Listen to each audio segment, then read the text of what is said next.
Magandang araw sa inyong lahat. Maligayang pagdating sa aking kwento ngayon. Abangan ang mga kakaibang pangyayari na magpapakilabot sa inyo. Mapagpalang araw sa iyo, Sir Seth. Din sa mga tagapakinig na walang sawang sumusuporta. Tawagin niyo na lamang po ako sa pangalang Aguilar. Sana ay mapaunlak kami nyo ang kwentong ibabahagi ko. Naniniwala ako sa mga elemento, kaluluwa, aswang at iba pa. Sa madaling salita ay mga kakatuwang bagay. Like na rin ay sa impluensya ng mga magulang ko. Kapwa sila manggagamot, Sir Seth.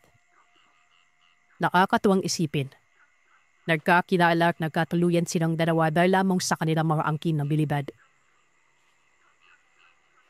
Sila na naitago na lamang nating sa pangalang Landa. Taga Sikihor. Habang ang tatay ko naman na si Afcelo ay tadabutuan. Nagkakilala sila noon sa lugar ng Kamigin. Isagsagan ito ng paglilimis at pagkakarda ng panibagong dasal sa mahal na araw. Hanggang sa nagkamabutihan, at yun, maging sila. Si tatay kasi noon ay talagang napakakusonada. Napakalaya ng Sikihor pero pinupuntahan na ito. Nakasanat na nirahan sila sa bukira ng Dipolog. Sa lugar ito ng Tatay Arcelo. May lupain kasibuan. Na siya namang ibinigay sa kanila para magsiwala sa pagbuo ng pamilya. Bilang baguhan sugar, syempre, wala pang nakakakilala sa mga ito. Walang ka naman ang mga kapitbahay na ang dalawang ito. Mga manggagamot. Pinili din kasi noon ni Nanay Landa na huwag ipaalam ang kanilang pagkatao. Dahil ang nais ng nanay ay mamoy sila ng normal doon. Alam na nila kung gaano kahirap at gaano kabigat ng pinapasang responsibilidad ng isang albularyo. Na siya naman pinarikuran nila. Para ang responsibilidad na yon ay matuon sa sariling pamilya. Wala naman bihin komento ang tatay nun. Pumalab gito alinsunod sa sinabi ng Nanay Landa. Lalo't nabdada ng tao na si nanay noon at 5 buwan na ito. Maliit lamang ang bahay nila noon. Bagamat bagong gawa ito pero hindi na iiba sa mga postura ng mga tirahan na karaniwang makikita sa lugar.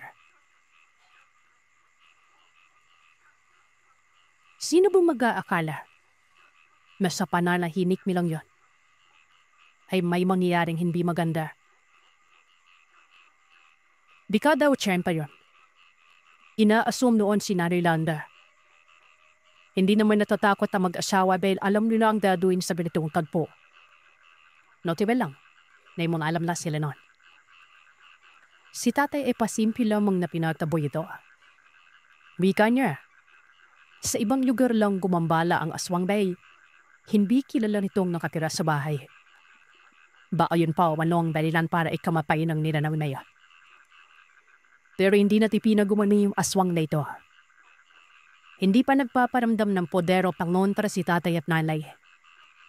Inaalam muna nila noon kung sino at taga saan ang nilanaw na ito. Gawa ng napipili na nilang patayin yon. Sa oras na malamang dayo. Pero Sir Seth, kanait o sa katabi niyo pa rin lamang ito nakatira. Sa madaling salita, kapitbahay lamang nila yon. Ang agwat ng bahay nila mula doon sa pirahan ng nilalawa. Mga 2 ektarya. Kaya noon ay napapaisip sila kung anong gagawin. Nakakalungkot naman isipin na may mamamatay sa kanilang lugar. Sinabi ng nanay na komprampahin ito sa oras na bumisita ulit. Kausapin at sabihing ibubunyad yung pagkatao sa oras na hindi huminto sa paggambala.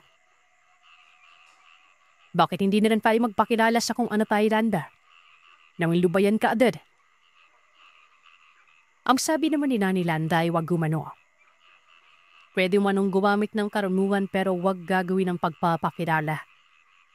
Then anam na umano ni Tatay Arcelo ko anong mangyayari noon. Tumuno na ramon si Tatay. Inabala ni Tatay yung nilalaw. Pero iba rin ginawa nito. Imbis pagsabihan, hinuli yung ano yun. Walang kaalam-alam si nanay. Haring kay tatay, gumawa siya ng patibong.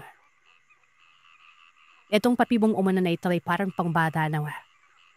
Patibong ng panghuli ng mga elemento at ang mga bilubhasa lamang ang nakakaalam sa pamamaraang ito. Bago pa mangyari ang lahat, inihanda na ng tatay ang mga gagamitin. Isang batsyar na may lamang tubig at iba't ibang sangkap. Kagaya na lamang ng konting asin, dahon ng makahiya at clemency. Tawas tapol na abo at mga orasyon. Habang pinaghalo-halo ang mga sangkap, lanyayari umano ang ritual ni tatay. Ginawa na ito sa gubat dahil malalaman umano ni Nanay Landa kapag nakita siya nito. Matapos noon ay nabilagay ng mga patpat ng tatay sa paligid ng bahay. Ito yung pinapawag na parisukat. Sa bawat kanto ng bahay ay may nakalagay na patpat. At ang mga patpat na ito, nakabaon sa lupa ni na Cornpaywan ang nakauslit. Yung patpat na ito ay may mga nakagapos na pela. At ang tela naman mayon, naglalaman umano ng mga dasal. Lungtulog na ang nanay. Maingat na dinana ng tatay ang batya na may kung ano-anong laman sa loob ng bahay. May isang patpat pa. At ito naman ang gagamitin sa pag-ukay din sa tubig na yon. Laro-roon na sa bubungan ng bahay ang nilalang kung kaya't sinimulan niya na ang pag-ukay. Iluma na nitnit at humuhupyak ang bubong. Nawari ba'y gugo ito not. Walang pigil sa pag-ukay o paghalo ang tatay Sir Seth. Walang kaalam-alam ang nilalang noon na hindi na ito makakalabas ng bakuran. Inaayaan lamang ng nilalang sa bubong na. Nakita niya pang sumilip ito sa isang siwa. Nasa silid ang nanay at doon daw may inaw. Kaya si nanay lamang ang nakikita umano nito. Dahil si tatay ay nasa baba. Nakikiramdam at hindi tumipigil sa kanyang ginagawa. Pagsapit ng madaling araw, simula nang umiyak ang nilalang. Kinubaboy ito. At dahil sa inay nito ay nagising ang nanay. At doon niya nalaman ang pinagdagagawa ni tatay. Nagalit ito. Bakit naman o hinuri o aswal? Ang sabi naman ng tatay ay huwag mag-iinay. Mabuti umano itong ginagawa niya para mabenatadada. Masisigatan naman ng araw ang nilalang at iiyak nun. Ay naman kay nanay, siguraduhin lamang na walang malalaman ng nilalang na yon. Alam ko ang ginagawa ko, Nanda. Ako nang bahala. Hindi na natulog si Nanay Landa noon, Sir Seth. Sumirit na lamang siya sa bintana at nakita niya sa labas ang nilalang. Ladmistula itong baliw na wari ba'y hindi mapakali yon. Kitan-kipan yon pagiging malikot nito at natataranta. Unti-unting lumiwanag. Nabanyong tao umano ito. Isa yung babae. Nagkasundo silang dalawa na magpanggap at magmamaang-maangan na walang kaalam-alam sa nangyari. Kulwari pang lumabas si tatay. May bip-bip na kapte at nagulat puno ng makitang babae yon. Sabi pa ni tatay, anong ginagawa nito sa lugar nila? Hindi naman nagsalita yon. Nakalublob lamang umano ito na parang asong nilalamig sa gilid ng tirahan. Nakahubot-tubad. Nakatabon pa ang kamay sa mukha para hindi ito makilala. Anong nangyayari sa Inday? Tara saan ka ba?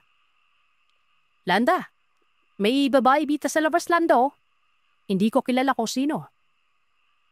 Mang marinig naman ni Nanay Landa ang pagsangbit ni Kapay nun. Kabit naman itong sumakay sa pagkukunwari.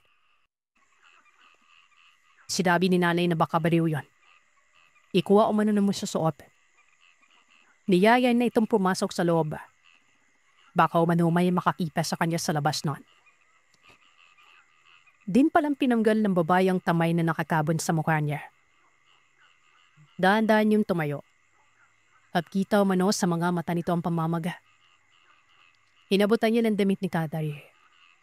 Hindi damit ni nanay din alam niyang aswang ito. At lagi din delikado kapag damit ng buntis ang binigay niya. Salipan ni nanay, nakikilala niyo man ang babae. Padak abidang lupain ito. Pero bakit tumano na padako sa kanila? Nagtanong pang nanay ko anong palaman nito. Nagpakilala yon. Pero tawagin na lamang nating era. Ang sabi nito ay hindi nga daw alam kung bakit hindi siya makauwi nun. At lalong hindi nga alam kung bakit hindi siya makalayo sa bahay na yon. Habang kinakausap ito ni Nanay Landa, pasimple namang binunot ni Tatay noon ang isang patpat sa gilid ng bahay. Isa lang yung pinanggan niya, dahil pwede nang makalis ang aswang kahit isang patpat lang. Pagkabalik ng Tatay, sumali ito sa pag-uusap ng dalawa nun. Bakit ka hindi ka makauwi? Tsaka ano bang pinunta mo dito? Tama ba rin narinig ko? Hindi ka makalayo sa bahay na to. Ako day, may aswang pa naman kagabi. Mabuti at hindi ka sinaktan. Pero teka, magkalinawan na tayo. Hindi ka ikaw ling aswang. May niladay kasi yung tiyo ko kumakailan dyan. Pangontra daw sa aswang, para hindi daw ito makauwi. Matapos na makapagsalita ng Tatay, umiyak ang babae niya. Mabilis nang inamin na siya nga ay aswang. Nagmamakaawa itong pauwiin na daw siya noon. Pipilipin niyang hindi na siya manggagambala pa. Hindi kasi umaning kontrolado ang sarili kapag may sumpong. At nakiusap din ito na hanggat maaari ay ipago ang pagkatao niya noon. Sabi ko ng abay, ikaw yung aswang Basta wag ka lang babalik dito Alalampasin namin ito. Mamaya, makaalabas ka na ng paligid ng bahay. Sabi din kasi ni Pio yun Pag sikat ng araw, makakauwi daw kaya dapat hulihin yon. Pero dahil kapitbahay ka lang pa na di kita huliin. Makakauwi ka na. Subukan mong miwabas na bakuran. Dali-dali lamang nablakad yung babae at tuluyan na ito nakalayo. Sinalay Landa naman nun. Magpipigil sa kakatawa. Pinaglaruan daw nilang aswang na yon at nakakaawa daw ang mukha nito. Mabuti umano at nag-ibang dahilan si Papa Arcelo. Sinabi ko naman sa'yo na ako na yung bahala Landa Siguro buong pamilya yung aswang Pero napipiyak ako ni isa sa kanila. Hindi nang mababalap bumisipa yan bita. Nakakamiss din mabing albularyo. Ay naman kay Nanay Landa. Sapat na umano yung ganung klaseng senaryo. Ayaw na nito ng gulo. Hindi daw siya nilulubayan ng pala ni Babe. At alam binto ni Tatay. Alam mo mahal, sigurista ako Gusto ko yung isang bagsak lang at tapos na kaagad. Malay mo kapag pagpak lang yung ginamit ko may karunungan pa rin hayop na ron, makakatakas lang din yun. Ang mga magulang ko, sir, partikular sa mga karunungan nila, magkaiba ito. Pero nagkakasundo silang dalawa rito. Napapaisip tuloy ako sa kung anong kahihiyan ng sinapit ng aswang na yun. Mandaking iba namang nasinabi ng araw. Yan ang mahirap para sa aswang. Dapat may bihasa. Pala din iyak ang mga ito. Yung pangyayari yun, pinakalamit ang mag-asawa na doon na nagtapos ang pangdardambala. Pero hindi pa pala. Lumalapit ng mga nakang nanay, may dumadalaw na naman silang pisipyo tuwing gabi. Garit na dalit si Tatay Arcelo. Ang tigas daw ng ulo ng aswang. Binantaan niya na kapag hindi lulubayan si Nanay ay mapipilitan siyang tawagin ulit ang kanyang tiyo para hulihin yon. Pinaparinggan niya, pero hindi napitinag. Kaya ang ginawa ng Tatay, hindi niya na ginawa ng pakibong. Pagkos ay kinompronta niya ng umalayon. Inabangan niya ito sa labas ng bahay. Pero laking pagtataka niya. Dahil sa ibang direksyon ito galing. Hindi doon sa markada dati nang sinusubaybayan. Doon na pagtanto ni tatay noon na ibang aswang ito. Napatunayan niya naman ito na makita niya ito sa personal. Lalaki ito. Malaki ang pangangatawan. Siyempre, kung hindi napipinod ang aswang na yon. Lalo nang hindi nagpapatinad si tatay. Pero hindi pa siya naglalabas ng mga abilidad. Ang bitbit niya lamang umana noon ay itak. Nasa gilid siya ng bahay habang ang aswang ay naroroon naman sa may unahan sa tabi ng mga puno ng sarding. Sinalay Landa naman. Nakikitang ibang klaseng uri na ng aswang yon. Kung gaya't napilitan siyang magpakawala noon ng mga orasyon. Isabay pa man noong pagkumpas ng kamay na siyang abilidad ni Nanay Landa para mas maging babisa ang pinapakawalan palandro. Etong kumpas sa kamay umano, selyo kong tawagin. Isinasabay sa orasyon na kung saan ito din umano ang kaakibat na palandro sa selyong yon. Napakadelikado umano nito. Pero maaaring mapinsada ang binada ng bata sa sinapupunan. Pero naunahan naman ni Nanay Landa yon. Gabi-gabi siyang nagpupuder. Natural na buntis at kailangan niyang pagpibay ng tapik ng bata at proteksyonan. Lumapit naman si Tatay Arcelo doon sa aswang na yon. Pero habang nangyayari yon, kinakausap niya ito ng simple at galanteng pagpapaalis lamang. Kaibigan, hindi ko gusto yung gulo. May respeto ko sa inyo pero sana naman, huwag yung asawa ko. Umalis ka, di malab sa iba. Sige na. Sa kabila ng sinabi ni Tatay Arcelo, hindi nakinig ang aswang. Kinakahid-kahid po man ang mga paa sa lupa nun. Na ibig sabihin lamang nito ay hindi siya lapitinap kay tatay.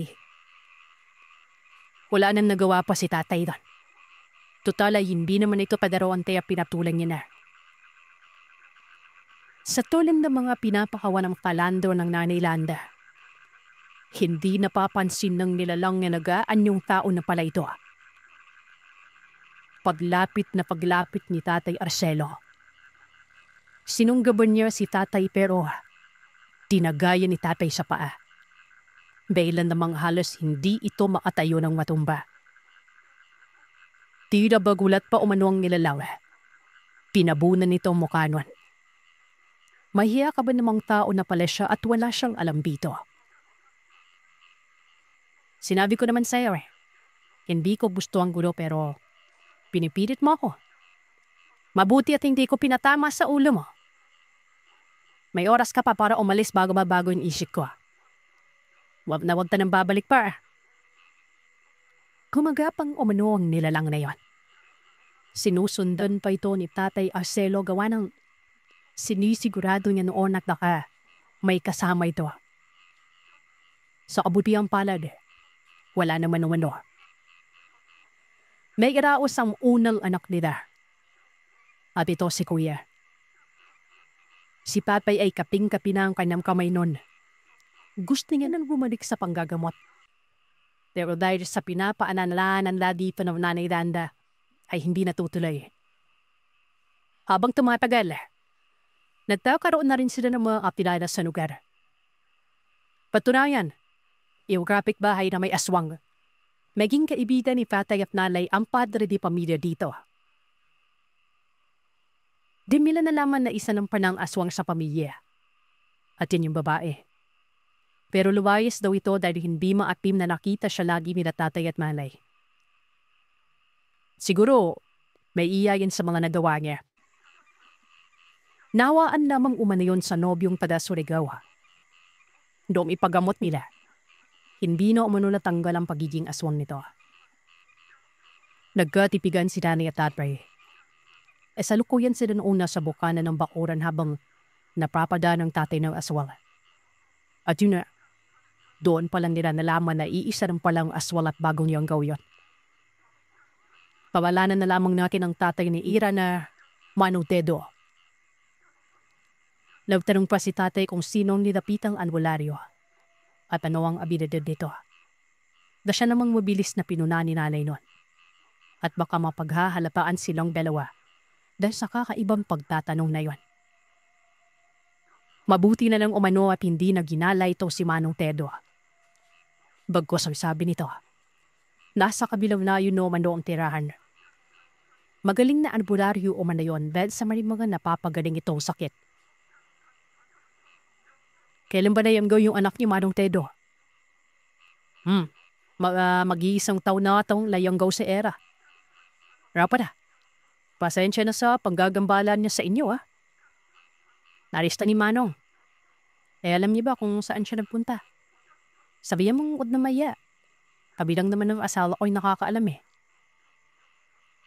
Ayon naman kay Manong Tedulon, hindi ito nagpaalam. Pero nakakasigurado siyang naroroon ito sa dating bahay nila sa may Bukid Banda. Matapos noon ay napag-usapan nila mag-asawa ang patungkol kay Era. Ang sabi ni tatay na posible po manong magamot yon dahil alam niyon hindi pa kapitan yung gaw dito. Si tatay at si Sir Seth ay alam ng iba't ibang kalidad galaswang. Alam niya din ang yanggaw at lalong alam niya kung kailan ito magiging dalap mula sa pantayanggaw. Ang sabi naman ni nanay, naniniwala siya na posible daw yun pero wag na lang umano nilang pakialaman. Alam niya ang kumatakbo sa isip ng tatay kaya nabuksan ang usapan yon. Kung hindi siya nagkakamali, gagamutin ito. Arcelo, bito mo na lang igugol sa anak mo ang oras na ilalaan mo doon. Tsaka dahil ko pa sinabi na hindi na pa ibabalik sa paniging manggagamot. Sabi ni nanay. Naiintindihan naman kita, mahal. Wala lang. Bigla lang ako nagkaroon ng kuryosidad na tumulong. Sayang din ang buhay ng dalagang yan. Hindi na gusto yung nangyari sa kanya. Pwede bang magpakilala ako manggagamot pero ako lang Landa. Kinapawag ako ng Pasko Alam mo naman yung pagkakaroon nito hindi madaling isuko. Lapabuntang hininga si Nanay Landa. Tumango ito at sinabing si Papay no manong bahana pero limitahan ng mga ginagawa. Huwag masyado mapusok kapag may mga sumusubok nun. Hanggat maaari magpanggap na karaniwang albularyo.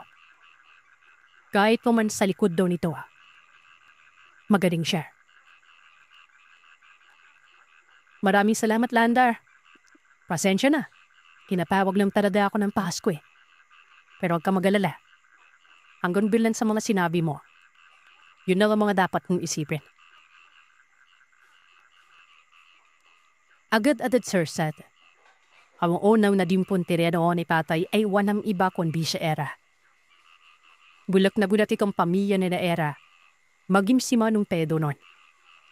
Lalo na nang aminin nito na kaya hindi nakauwi si Era at nasinagan pa ng araw ang kanilang anak ay dahil isa siyang albularyo. Posible umano itong mapabaling. Kailangan niya lang ng tulong ng pamilya na pabalikin ito sa kanila. Sigurado ka ba dyan sa mga sinabi mo, Arcelo? Ang sabi naman ni tatay, 100% sigurado. Kaya nga daw nagtanong siya, o sino at anong abilidad ng albularyong nilapitan, gawa ng duda siyang walang alam yon sa panggagamot. Mahabang proseso ang paggamot sa isang yanggaw. Kailangan itong mapagtuunan ng pansin. Pero ganun lang kadali sabihin na hindi napagaling. Laywang tutuusin. Dapat nang ikulong ang yanggaw at hindi pabayaan. At doon ito mismo mangyayari sa bahay ng albularyo. Alam ko yun. Dahil last sa 2 taon pa maligit bago marindadap na aswang yun. Madali lang. Yung isang dirap na aswang, kaya nam kontrolin yung kanyang sumpong. Pero kapag hindi pa, last sa yanggaw pa nang yun. Talagang yanggaw yung magdidikta dito. Maniwala na lang kayo sa akin kung gusto niyo pang maibalik yung dating buhay ng anak niyo. Sabi ni tatay. Noong araw din yon ay hinadilak nila sa Era. Sumama si Tatay Aseno Buong maghapon yon at hindi nila natagpuan sa dating bahay. Bagkos ay doon ito sa gubat. Parang baliw na nakasuksok sa ilalim ng malaking punong kahoy. Tila ba nilalamig ito at nangangayayat ng katawan nun. Pagkapa ni tatay ay napakataas ng lagnat nito. Halos hindi na nga maituwid ang mga paa nito nang mailabas nila doon sa butas. Nagtanong si Manong Tedo kung bakit naroroon ito. At ang sabi naman ni Ira, may tumutugis umano sa kanya. Natakot umano siyang mamatay. Mga rebelde umano yon. Wala naman siya sa anyong aswang pero nang makasalubong siya ng mga ito ay sinigawan siyang isang aswang at hinabol. Baka may mga tangan yung rebelde niyo, sabi ni Tatay Arcelo. Kinausap niya si Era. Sinabi nito na pag-agalingin niya ito at huwag na umanong maglayas dahil walang dapat ikahiya nun. Naiuwi nila yon sa bahay. Sinimulan kaagad ng tatay ang gamutan.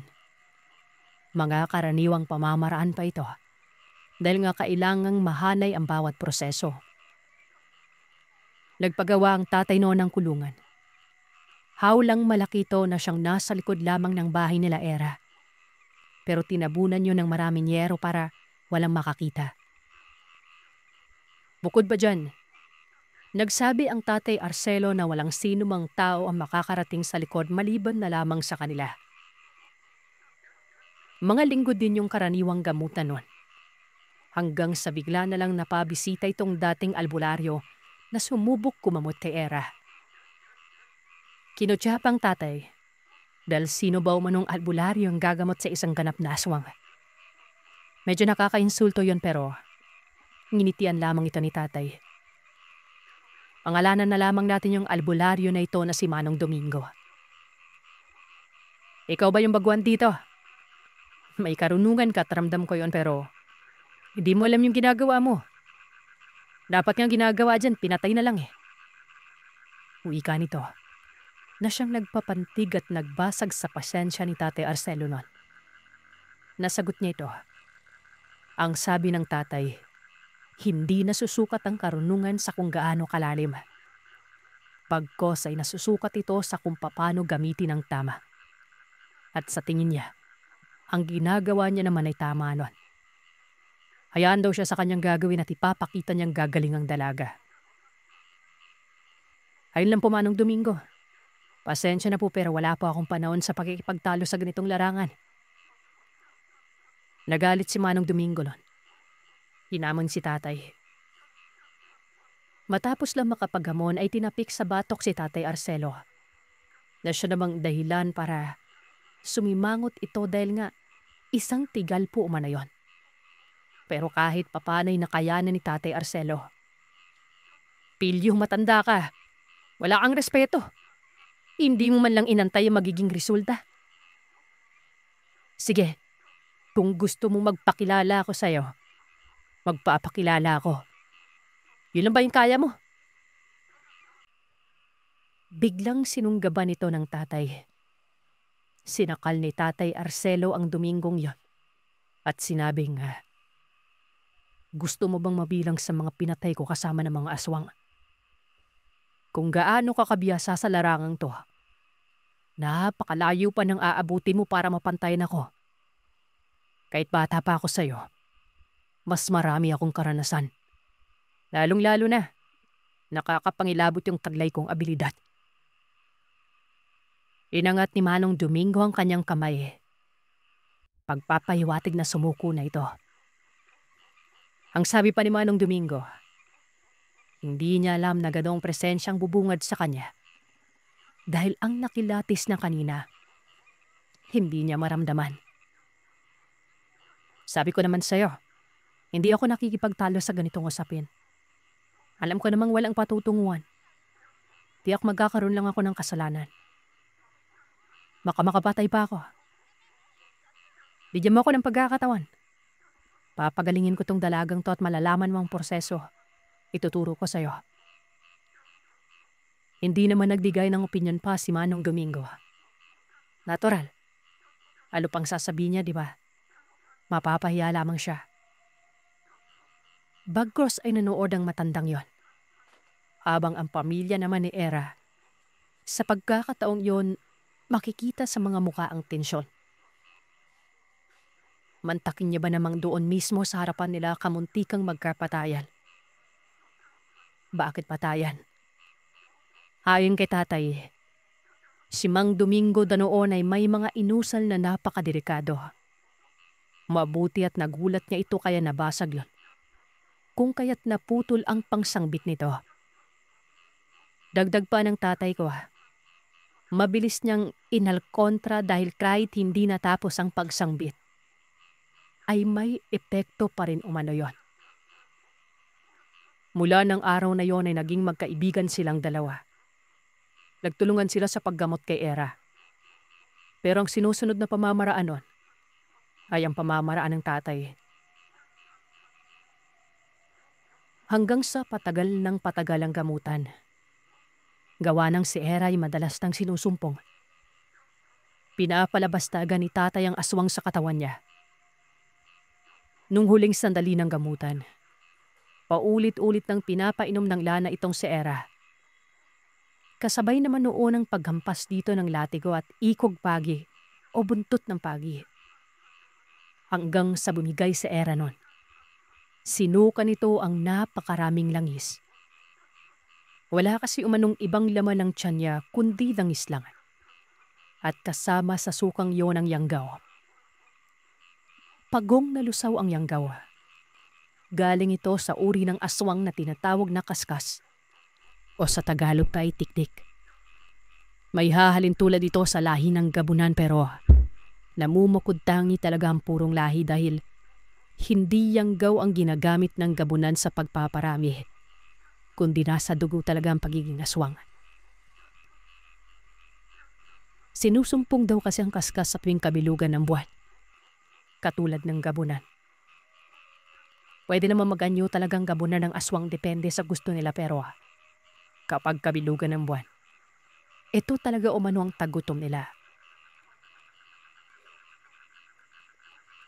Napagaling si Ira na siyang labis noong ikinamangha ni Manong Domingo. Hindi siya makapaniwala. Ang sabi pa nito, sinasakyan lang naman daw niya ang pamamaraan ni Tatay Arcelo. Nagdududa ang matanda na hindi talaga ito mapapagaling. Pero yun na nga't nagulat siya dahil naging taliwas ang inaasahan ng albularyo noon. Dahil dito, mabilis naging matunog ang pangalan ni Tatay Arcelo. Lalong-lalo na sa mga may karunungan at mga albularyo. Hindi naman sinabi sa kung anong dahilan dahil aswang yung pinagaling nun. At malamang, reputasyon naman nila Ira ang nakakasalalay dito. Ang pagiging matunog na pangalan ni Tatay Arcelo ay siyang ikinakatakot ni Nanay Linda nun. Pero ayon kay Tatay Arcelo ay wala namang ibang nakakaalam maliban na lamang sa kapwa albularyo. At ang mga albularyong ito, nakilala na ni Tatay Arcelo at alam niyang mababait ang mga yon. Nagsisimula nang may bumisitang mga pasyente doon. Pero ipinapasa naman ito ni Tatay kay Manong Domingo. Alam niya kasi mga pasyente ito ng matanda at nakakainsulto ito kung papaunlakan niya. Isa pa, kinakailangan ng paglilipat kung gustong ipaggamot sa iba. Bali, magpapaalam ang pasyente sa unang manggagamot para matanggal ng manggagamot na yon ang mga orasyon na inilagay sa pasyenteng yon. Bali sa oras kasi na lumipat, may bitbit pa ang pasyente na orasyon. At kapag ginamitan ito ng orasyon ng ibang manggagamot, pwedeng lumala ang sakit. Magsasabong kasi umano ang dalawang uri ng pamamaraan. Dapat ay dumaan muna sa cleansing bago pa lumipat. Maliban na lamang kapag ang lilipatan ay marunong umalis ng karga o orasyon mula sa naunang albularyo. Pero bihira lamang umano ang mga ganito dahil kadalasan ay nangyayari yun sa mga purong dibino at bertudes. Biyasa si Tatay pero hindi siya dibino. Dahil ang past niya ay naipasa lamang sa kanya. Ang purong divino ay ang tatay niya o ang lola ko noon. Ito panadam na pagtalooban ng tahas sa omisyon at ito lang ang may pahintulot. Habang tumatakbo ang araw, dumadami ang nakakakilala kay tatay. Maging ang mga residente ay kirananabig siya bilang isang albularyo. Si nanay nun, pinapaalalahanan lamang si tatay. At ang paalalan yon, ito din ang sinabi na kay tatay noong bumalik na sa panggaramot. Napadalipan pala ni namin si tatay Arcelo kasi nga, pinatulan ko si Manong Domingo. Mabuti na lang at marunong magkumplitong si Manong Domingo. Hanggang sa may inilapit ng pasyente itong si Manong Domingo sa kanya. Ay sabi nito ay garden bean sa iba. Ipinasa sa kanya pero hindi nga nagawang alisin ang sakit nun. Lalaki ito, binata, at kung titingnan ay parang anak mayaman. Kasama nito ang mga magulang na sa Panginoon ni Tatay Arcelo. Parang nagdududa. Yun bang parang walang tiwala sa mga albularyo? Nagtanong si Tatay Arcelo kung anong sakit ng lalaki. At ang sabi naman ni Manong Domingo, sinasapian daw ito ng elemento. Siyempre nagulat si Tatay. Kasi nga, madali lang naman tanggalin ang sapi, lalo na kapag elemento nun. Papakiusapan lamang ito at bibigyang alay sa kung saan nakatira. Ari nga, yun din naman yung inaasahan ko, Arcelo eh. Pinaalay ko na. Pinuntahan ko kung saan nakatira yung elemento. Nandun sa lupain nila. Anilaw ang klase ng elemento, Arcelo. Isang uri ng kapre pero similaki lang yung tao. Dulip eh. Ewan ko ba kung bakit ayaw niyang lubayan to. Napakot naman akong palayasin yung nilalang sa kung saan to namamahay. Hindi kasi nag-iisa. Marami. Ganun ba? Eh sige, susubukan ko. Ako nang bahala dito. Natanggalin mo naman siguro yung orasyon na dito, di ba? Tapos na. Nirelease ko na yun. Kaya napindan mo makabalisa mo. Wala nang protection eh. Matapos makapagsalita ni Mang Domingo, umalis na ito. Habang yung pasyente naman at ang mga magulang ay nagpaiwan sa bahay. Maraming naging katanungan si Tatay ngon. Paano umano nangyari at nagkaroon ng sapi? Kailan sumasapi? At ano ang mga ginagawa nito kapag sinasapihan? Ang sabi naman ng tatay ng lalaki na itago na lamang nating Sir Louis. Hindi niya alam. Basta may lamang daw nagwawala ang anak nila. Habang may nakapagpayo naman dito sa asawa niyang si Mom Jen. Na baka sinasapian yon. Hindi naman nila naiisip na ipa-albularyo pero wala naman silang paniniwala. Silubukan nila ipatingin sa espesyalista sa utak. Katunayan ay narehab pa nga itong anak ng itabo nating Ruel. At paglabas, ganoon pa rin ang kondisyon. Kahit may iniinom na gamot, nababaliw pa rin naman raw. Nagurang bahala sila at sinubok ipakinin sa isang albularyo pero pinagpasapasaan naman ang kananawana. Ibig sabihin, wala talaga kayong paniniwala sa mga kakatuwang bagay. Itong anak niyo, may gumagambala po talagang elemento. Malakas, kaya hindi natanggal. Siguro ba na wala pang paraan para dito mga katulad namin. Susubukan ko pong alisin ang amok dito sa anak niyo, ha?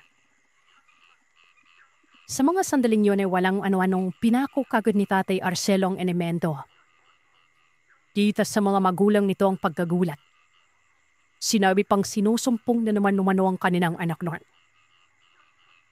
Ipinaliwanag naman ni Tatay Arcelo na hindi sinusumpong yung anak nila, kundi ginamit niyang atawan ng binata para kausapin ng elemento.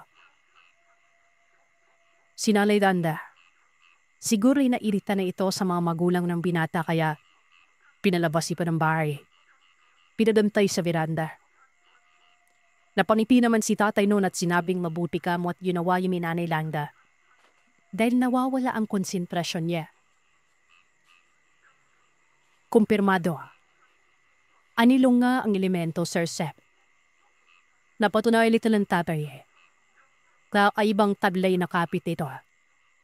Iba din ang naging pagpako kasi nga, lumabas talaga sa itsura ng binatang si Romelia. Ang itsura ng elemento yan. Napakapanit tumano. Nanlilisik ang mga mata. Kumapal ang kilay at bagyang humaba ang baba at legnon. Kaibigan, papiusap naman oh. Huwag ka naman ganyan makapitig. O wala birik ka. Pero pwede bang kumayma ka? Ano bang kasalanan sa'yo ng taong to? Sumasagot naman daw yon. Pero iba ang lumalabas sa bibig niya. Bukod sa gasgas ay hindi pa ikaw maintindihan na anime lingwaheng kung saan nanggaling yon. Sinabi pa ng tatay na linawin naman ang mga sinasabi. Pero ganun pa rin ang lumalabas na boses. Hindi niya maintindihan. Yun bila pigilan ni tatay noon ang mapamura. Ang sabi, kaya panay hindi na alis ang sapi gawa ng hindi naman naiintindihan ng albularyo ang pinagsasasabi ni ko. Hanggang sa sumabak na si Nanay Zande noon. Tarda pa nito ang paslip na kapatid ko. Hindi yan yung dahilan kung bakit hindi na alis. May ibang dahilan. Tsaka pako ka ng pako, hindi mo naman pala alam kung paano kausapin. Kung sa babay, nasanay ka sa pangdapos na rekta. Tapos kikipilin mo kaagad. Ang sinasabi ng Arcelo, hindi nga lulubayan yung binata. Malaki daw yung kasananan. Papatayin daw niya ng paunti-unti si Romel. Paano mo nalaman to, Landa? Ito ba yung lingway sa secure? Parang hindi naman eh. Niloloko mo naman ako. Baliw. Alam ko kasi nga nagkakaintindihan ka naman ng elemento. Malakas ka lang sa karga mo, pero mas malakas yung pakiramdam ko kaysa sa'yo. Puntahan mo kaya ako saan nakapira yung elemento. Alamin mo dun kung anong ginawa nito. Kung wala ng bata ako na yung aasikaso dyan eh. Napariti si tatay man. Alam niyang nangangapi na rin si Nanay Ranta. Bis na nabin kong makabalik sa nakadowi anong dalaga pa. Kasama ng sarili mga magulang. O hindi na, ako na. Bito ka na lang. Babasagin ko yung papa ko. Doon ko kakausapin yung elemento at bahala na kahit hindi kami magkaintindihan. Basta sasabihin ko sa kanya lumayo siya sa katawan. Mabilis na imihip-ihipan ni Patay ang mukha ni Romer. Sabay tapik sa balikat at hawak sa ulo nun. Doon pa nang kumalas ang elemento.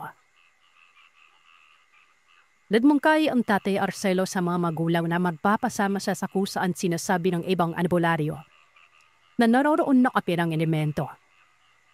Kubayag naman ng mga ito. Kasama si Romel nun. Para mo manong naging baliw-baliw ito. Nakalaylay ang dila tapos yung mga mata. Delay lagi kong lumingon. Nasa tabi po na ng dagat na kapirang pamilya, Sir Seth, pero malawak na lupain ang pinagmamay-arian nito. May mga fish pond binabinalot ng mga bakaw. Basta, malaki yung manong tahanan layon. Nawari ba yung isang mansyon? Halapang mayaman gawanan may sasakyan na daw ang pamilya at may ilang kapiwala nun. Tiluro noong padre di pamilya ang lugar. Dalawang malalaking puno ng balepe ito. Tubundok ang abog ng dahon. Magkakadikit pa talaga ang punong yon. Habang tinatanaw ni tatay ito sa malayo ay parabang nababahag siya noon. Pero sa postura pa lamang nito, kinikilabutan na rin siya. May kakaibang bigat pa ang lugar na yon. Na ultimo sa bahay ay umabot na ito. Ibig sabihin ng napakalawak ng teritoryo ng mga nilalawa. Ano bang ginawa ng anak niyo? Hindi ba siya natakot dyan? Lasing sila ng mga barkada niya. Doon sila nag-inuman sa ilalim ng puno. Maganda naman din kasi nga ang lilim. Totoo ba talaga yung mga elemento, Arcelo? Siguro naman po maraming beses nang narinig ninyo yung totoo sila, di ba? Hindi lang ako, kundi sa mga naunang albularyo. Dito lang po kayo sa loob ng bahay, ah. Pinuntahan nga ni Tatay Arcelo yon. Maiya ka ba namang albularyo yan pero Habang papalapit nun, alagang abot langit ang kaba niya. Napakabigat at nakakatakot umano ang presensya ng lugar. Nagpapakawala siya ng puder at iba't ibang kombinasyong bakod. Hanggang sa makarating sa tapat ng puno. Nakita niya sa ilalim nito ang nagkalat na bote ng alak. May mga tipak pa ng basag na bote. Nawari ba'y binato ang puno? Doon na naintindihan ni tatay kung bakit may matinding galit ang nilalang na yon. Bukod pa sa mga bote, may mga alay surset. Napakaraming alay. Dumaan pala yon sa isang seremonya. Nakagagawan naman ng ibang albularyo. Napapaisip ang tatay na kung may ganoon kadaming alay, dapat ay napatawag ng tao. Sinubukan niya magmuni-muni hanggang sa narinig niya ang mahinang boses na parang may galip. May bumubungis-ngis. Sobrang dami umano ng mga boses na yon. Isa lamang umano ang ibig sabihin nun. Kaharian yon ng mga engkanto. Bumalik siya sa bahay nun. Nakita niyang nagkagulo ang pamilya. Maging ang mga katiwala noon sa bahay ay nagsisisigaw. Nakita niyang gumagapang-gapang sa sahig itong si Romel. Sinasapian. Galit na galit yon at nangangalmot pa. Gulong-gulo si tatay noon at hindi alam ang gagawin. Laging lumilipad sa isip niya ang katanungang, bakit kapit na kapit ang elemento? At tama si Mang Domingo na hindi madaling itaboy kung saan ito nakatira. Kapag nagtangka, lahat ng nakatira doon sa lugar na yon, biyak na maiistorbo. Hanggang sa walang ano-ano, bigla na lamang umanong dumating itong si Nanay Landa, na siya namang labis na ikinagulat at ikinagalit ni tatay noon. Wika pa nito, papaano na yung anak nila? Iniwan ko kay Ira. Iniwan ko sa kanila. Saglit lang naman ako dito. Hindi mo ito kaya, Arcelo. Nung umalis ka, naiwan yung elemento sa bahay. Tinaboy ko. Naisip kong sobrang agresibo at talagang gusto mang damay. Sa bagay, hindi naman naasong si Ira. Pero doon mo pa talaga iniwan Naroroon naman si Manong Tedo tsaka yung anak niyang isang naroroon din. Sa pagpapatuloy ng pagsasalita ni Nanay Landa, nalaman niya na ang dahilan.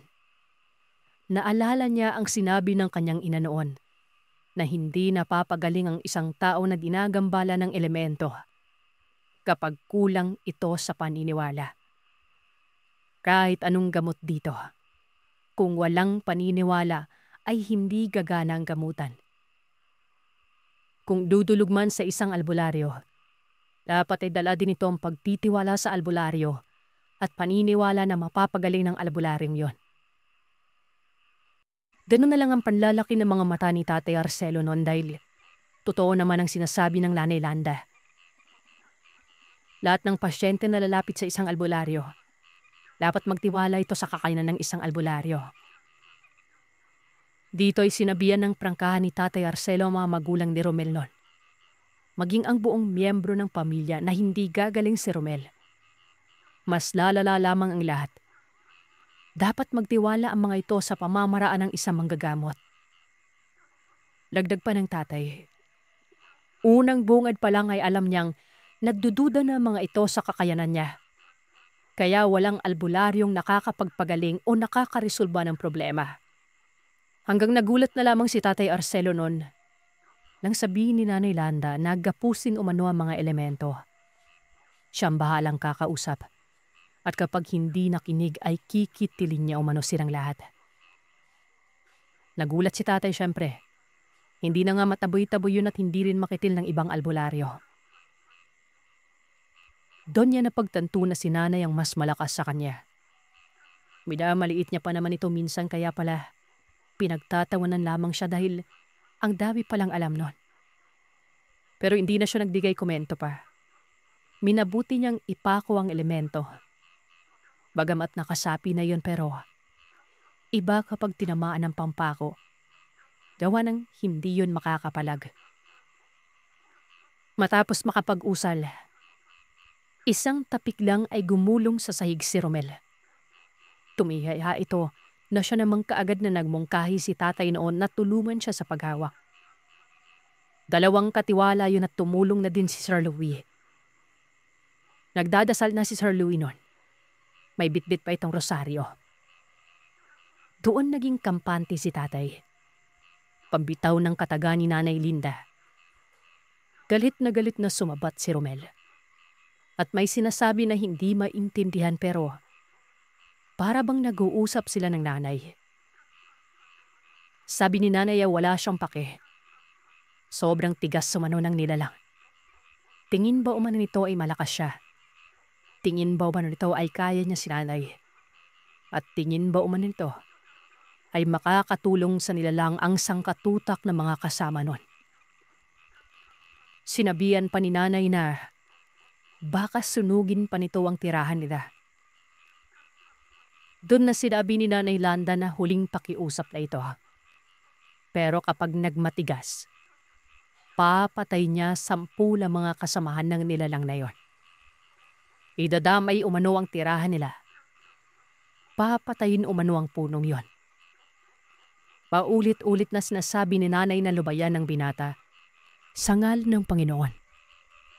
Lubayan ng binata sa ngalan ng mga santo at sugo. Walang ano-ano ay bigla na lamang umiyak si Romel noon. Pero naroroon pa rin ang sapi. Kung yung kanina na sobrang angas at bagsik ng itsura, napakaamo na umano sa pusa tingnan. Sinubukang hawakan ito ni Nanay Linda pero tumatango-tango na yon. Yung boses nito ay tunog nagmamakaawa na. Ay naman pala Ipangako mo yan Babalikan kita dito. Tutugisin talaga kita. Malapit lang yung dagat Dagdag pa ng nanay ay pumapayag na daw ang nilalang. Pakawalan na daw ito. Mabilis namang binasag o kinalagan ni tatay ito sa pagkapako.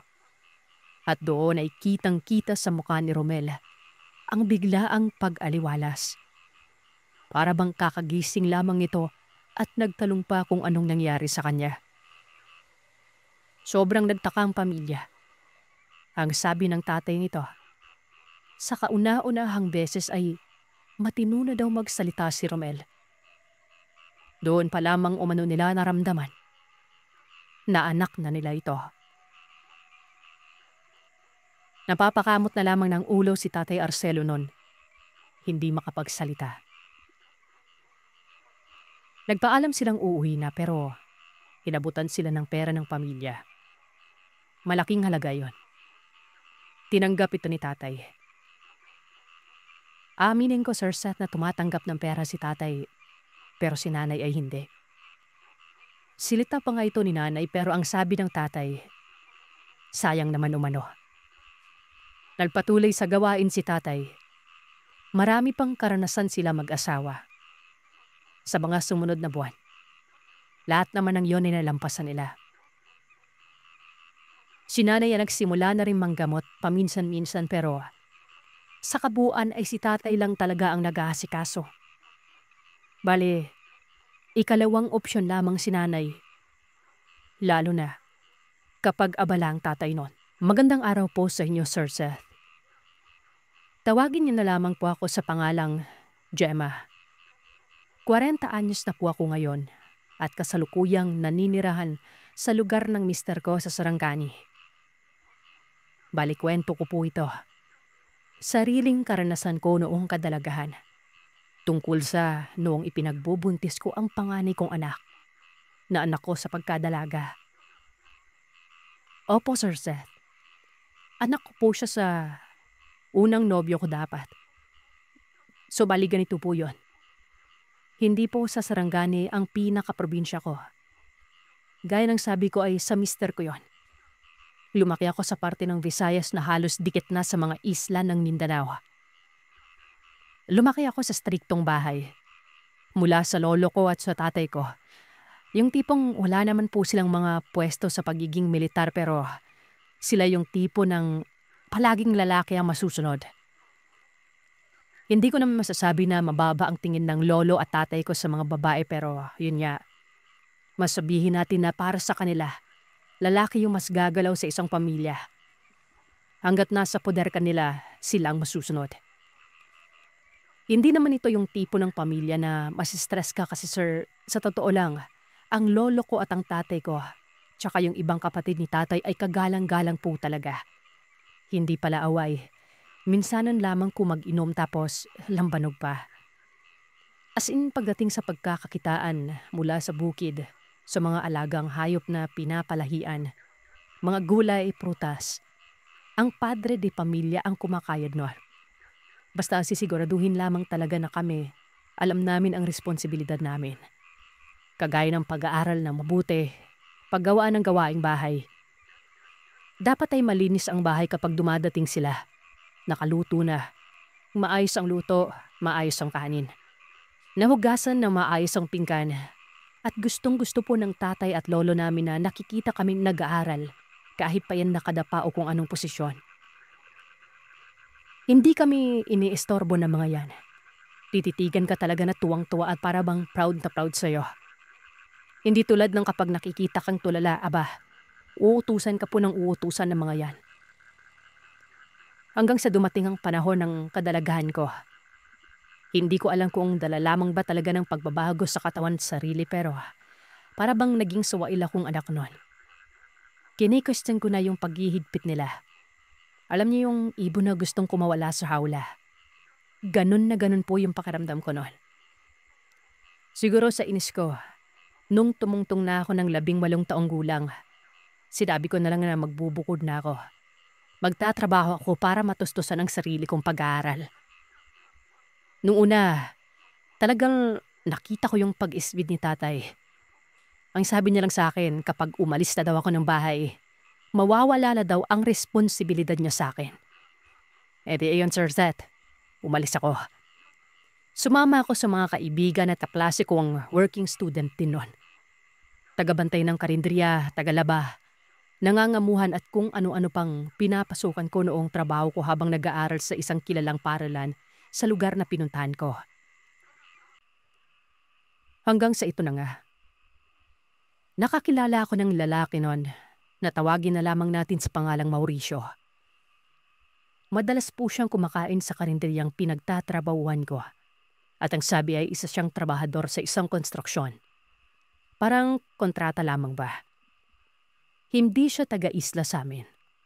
Nakilala ko siya. Nakagaanan kami ng loob at naging kami nga. Marami siyang pinangako na maganda daw yung bahay niya sa kanila, na maayos yung buhay at ako daw magiging buhay prinsesa kapag nagkatuluyan kami noon. Kung ano-ano pa. Tipikal na sinasabi ng mga lalaking manloloko. O Sir Seth, meron pong ganitong pambobola dati pa. Hanggang sa, yun nga, naging kami. At dahil sa nagpakakampante ako sa kanya noon. At siguro nabawasan na rin yung gabay ng mga magulang ko sa akin. Meron pong nangyari sa amin. Kahit na limitado lamang ang alam ko sa talagang buhay niya noon. Pinagbigyan ko siya sa gusto niya. Yun nga, sa kasawiang palad ay nabuntis ako. Siyempre yun yung unang pakiramdam ko, Sir Zep. Hindi naman ibig sabihin na ikinakahiya ko yung panganay ko ngayon. Mahal na mahal ko po yun. Dahil sa siguro, nakuha lang ng lalaking ito ang gusto niya sa akin noon. At ayaw niya akong panindigan ng malamang nabuntis ako. Bigla na lamang itong nawala na parang bula. Para akong baliw-baliw no na hinanap siya. Napabayaan ko yung pag-aaral ko. Noong natapos ang proyekto nila, nawala talaga siya noon. Pinagtanong ko siya doon sa may-ari ng pinagtatrabahuhan nila pero yung address na namigay ay hindi ko rin mahanap noon. Nagpalaot pa ako habang nahihilo at nagkakaroon ng sinyalis ng pabubuntis pero wala akong nakita o naabutang Mauricio. Mukha talaga akong baliw nun, Sir Seth. Hanggang sa mabalitaan sa amin yung nangyari sa akin. Nabuntis nga ako. At ang mismong nanay ko at ang isa kong kapatid, ang nakahanap sa akin noon. Kahit na nagtatago-tago lamang ako sa mga kaibigan ko dahil sa kahihiyan. Gusto akong iuwi sa amin ni nanay pero takot na takot at hiyang-hiya ako kay tatay noon. Kaya sabi ko, kung pwede sana ay malagi ako sa ibang lugar muna. Saka ako na mismo ang kakausap kay tatay kapag kaya ko na. Naniniwala naman ako na lalambot ang puso ni tatay kasi maski si Lola Sir, nung malaman daw na buntis ako, ang sabi kay tatay, andyan na yan. Wala na tayong magagawa, tanggapin na lang. Tsaka apo ni tatay yon tsaka apo ni Lolo sa tuhod. Alam mo naman Sir Seth, uso din dati sa atin yung pinatawag na cargo de consensya, di ba? Pero yun lang, siguro dahil ma-pride ako. Ako na mismo yung tumanggi muna kasi hiyang-hiya talaga ako noon. Hanggang sa mapagdesisyonan ni Mama na malagi ako sa bahay ng ninang ko.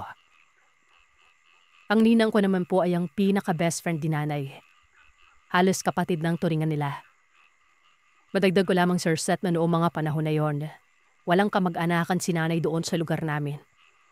Dalaga pa lamang siya ng tinana ni tatay pero nagkaayos naman yung pamilya nila.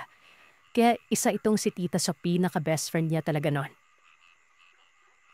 Nakatira man sa bayan si Ninang ay kadulu-duluhan pa rin ito ng bayan. Para siyang intersection ng iba-ibang mga barangay kumbaga.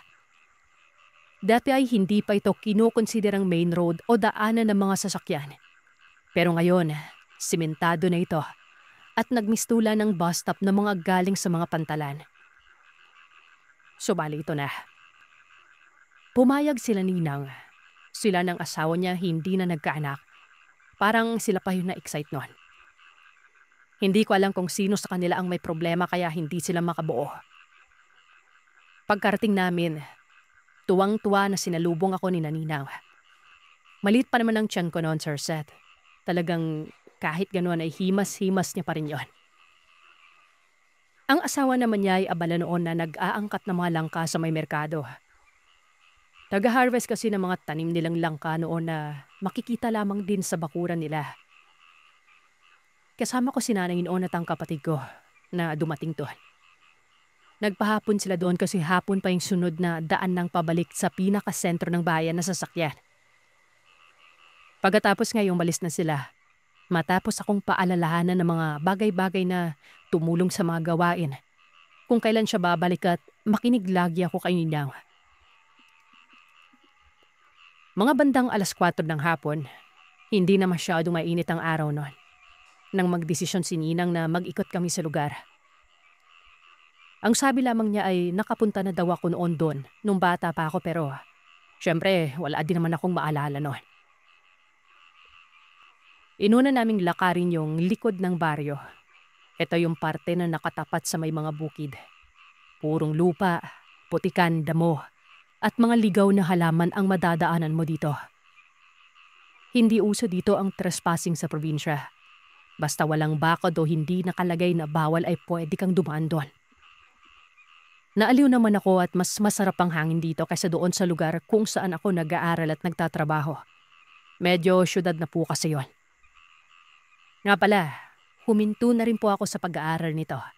Sakto kasing bakasyon ng mabuhang anak ko na ito.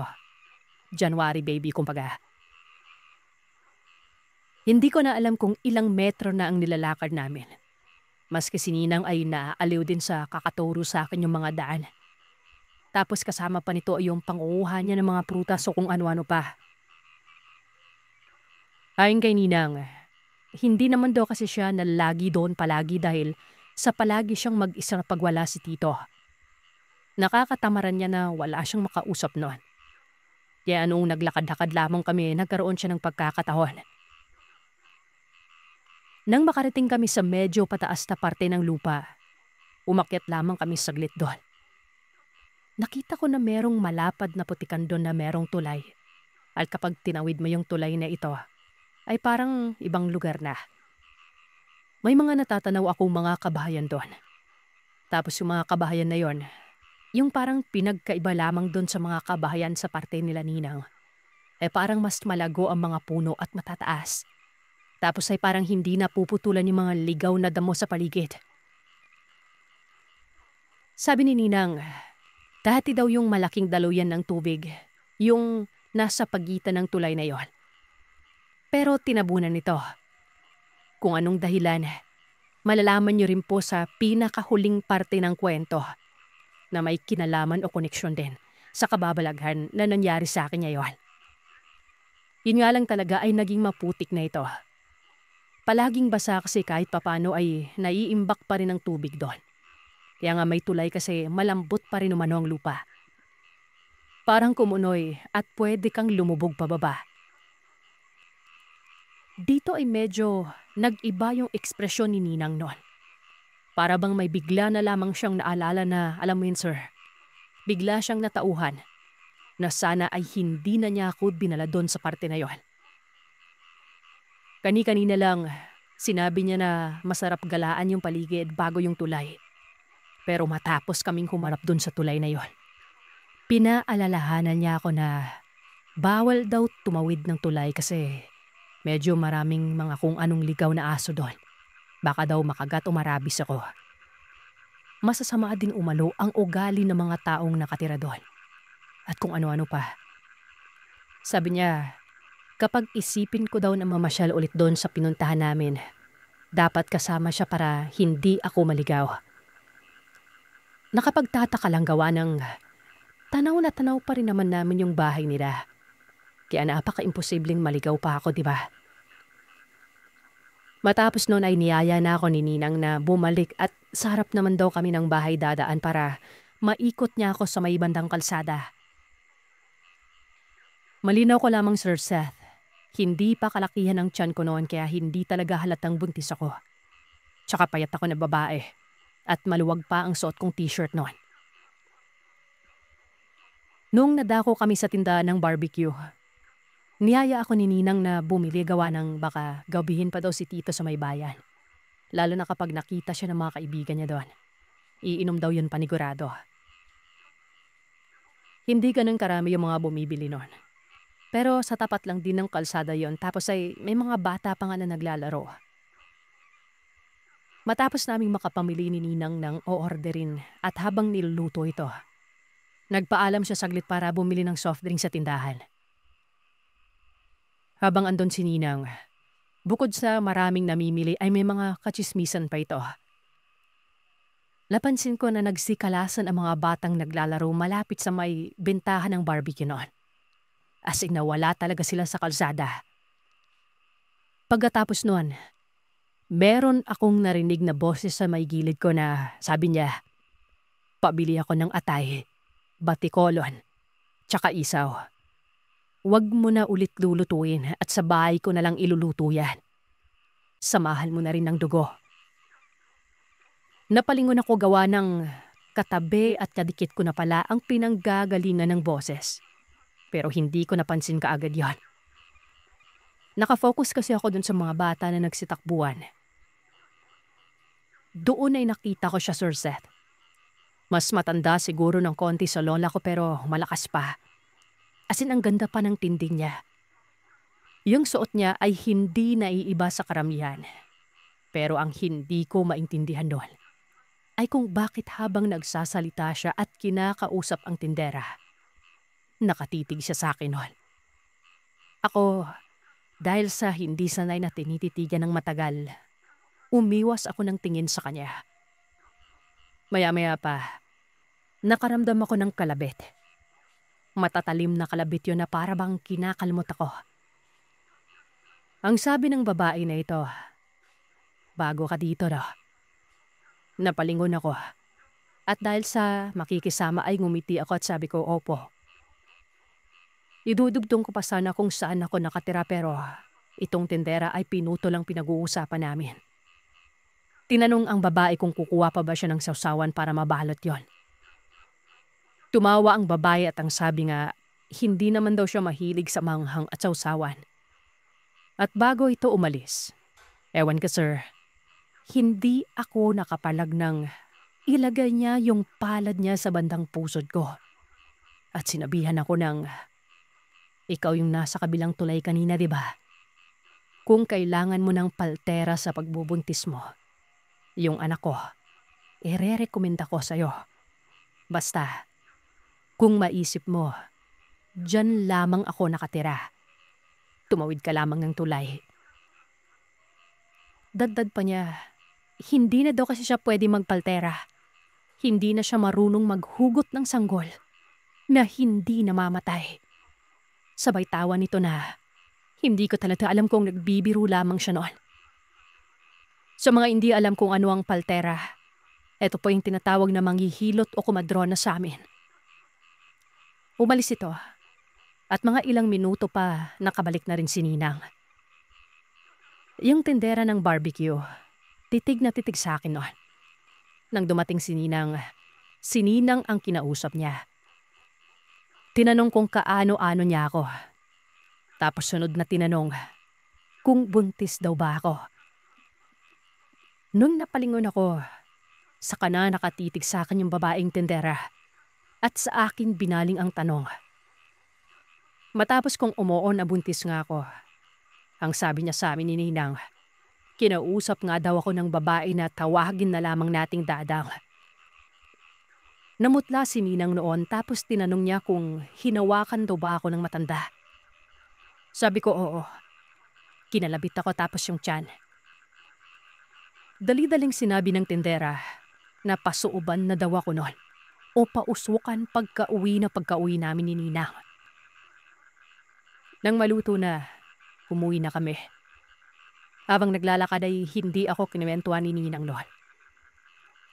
Nung tinanong ko siya kung bakit ako papasuuban noon, ang sagot niya lamang sa akin ay baka mausog lamang daw ako o mabate, ganoon. Malakas lamang daw mang-usog ang matanda. Sinabi ko kay Ninang ang sinabi ng matandang yon, na nirereto niya yung sarili niyang anak na maging paltera o manghihilot ko, na siyang bibisita sa akin sa paglaki ng tiyan ko noon. Hindi nagdalawang isip na umiling-iling si Ninang. At sabi ay marami daw siyang kilalang paltera o manghihilot. Taga ibang barangay na mas magaling doon at sigurado na magiging maayos naman ang anak ko. Dali-dali naman akong pinausukan ni Ninang noon. Pinalitan pa agad yung damit ko pagka-uwi at pinasuotan ako ng bago. Hindi ko na nga rin alam kung saan napunta yung pinagsuotan ko noon . Ang hula ko sinunog talaga ni Ninang. Maya-maya pa, narinig na niya yung pagdating ng sasakyan ni Tito. Dali-dali niyang nilabas yung pausok at tinapon doon sa sinisigaan niyang mga dahon. Pagkarating naman ni Tito ay nagmano ako. Walang ikinuwento si Ninang at sinenyasan pa niya ako na huwag maingay o huwag magkwento kay Tito noon. Matapos magkamustahan ay kumain na kami. Nagbiro pa si Tito na aampunin daw nila ni Ninang ang panganay na anak ko.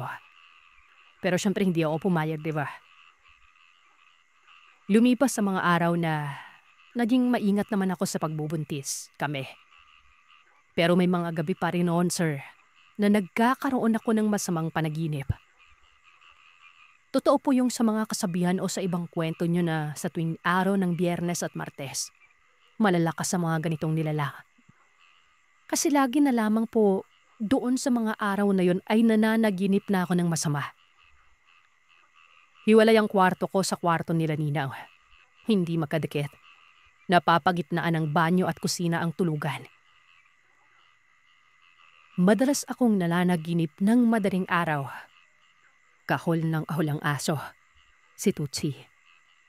Tapos ay pakiramdam ko, milalagnat ako o paang kong tawagin ang katawan ko na para bang sumisingaw ang init sa panhinga ko. Makakarinig ako ng tawag sa may gabas noon. As in tinatawag ang pangalan ko, Sir Seth. Gemma, magpahilot ka na. Para makasigurado na maayos ang dinadana mo. Sige ta, baka kulang-kulang sa atayan.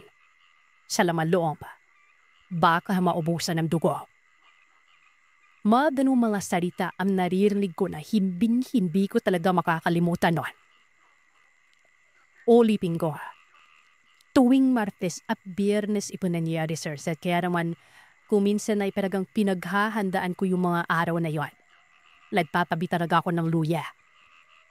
At habang tumatagal ay yumalala ang panaginip ko. Lero mismong nararamdaman ko na may parang gumagapang na mainit na balde sa tiyan ko. Merong pakiramdam ko, nasa tenga ko na yung boses na yun. Na hindi na tumatawag kundi bumubulong na lamang.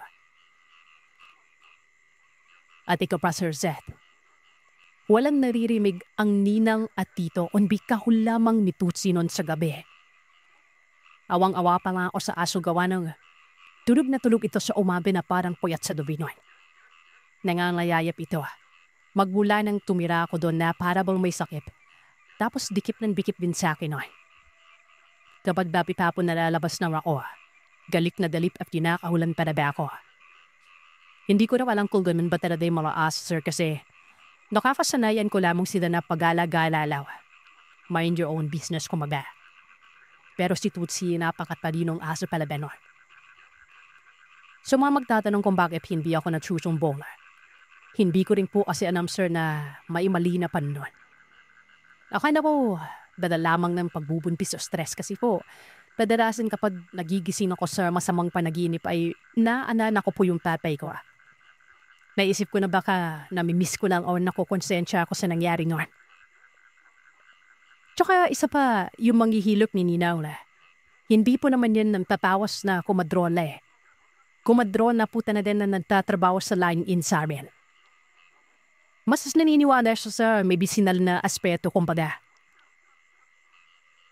Hanggang sa mangyari ito, isang gabing hindi namin makakalimutan sa lahat.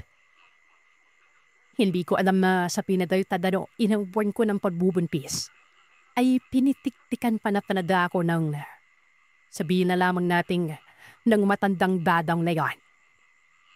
Siguro noong panahon nangyari ito, ay nagkaroon siya ng pagkakataon na mapasok ako sa mismo bakuran. Namatay noon ang kapatid ni Ninaw. Biglaan. Kaya naman noong araw na pumanaw ito at tinaalis sa mga papel at mga gagawin sa burulay, dali-dali pong umalis sila Ninang at Pipa noon. May kaya si Ninaw, kaya siya lang talaga ang inaasahan. Bumibisita naman si nanay pero syempre biglaan yun eh. At kung hindi ako natakamali, magdaanin na buwan na ang nasa sinapupunan ko.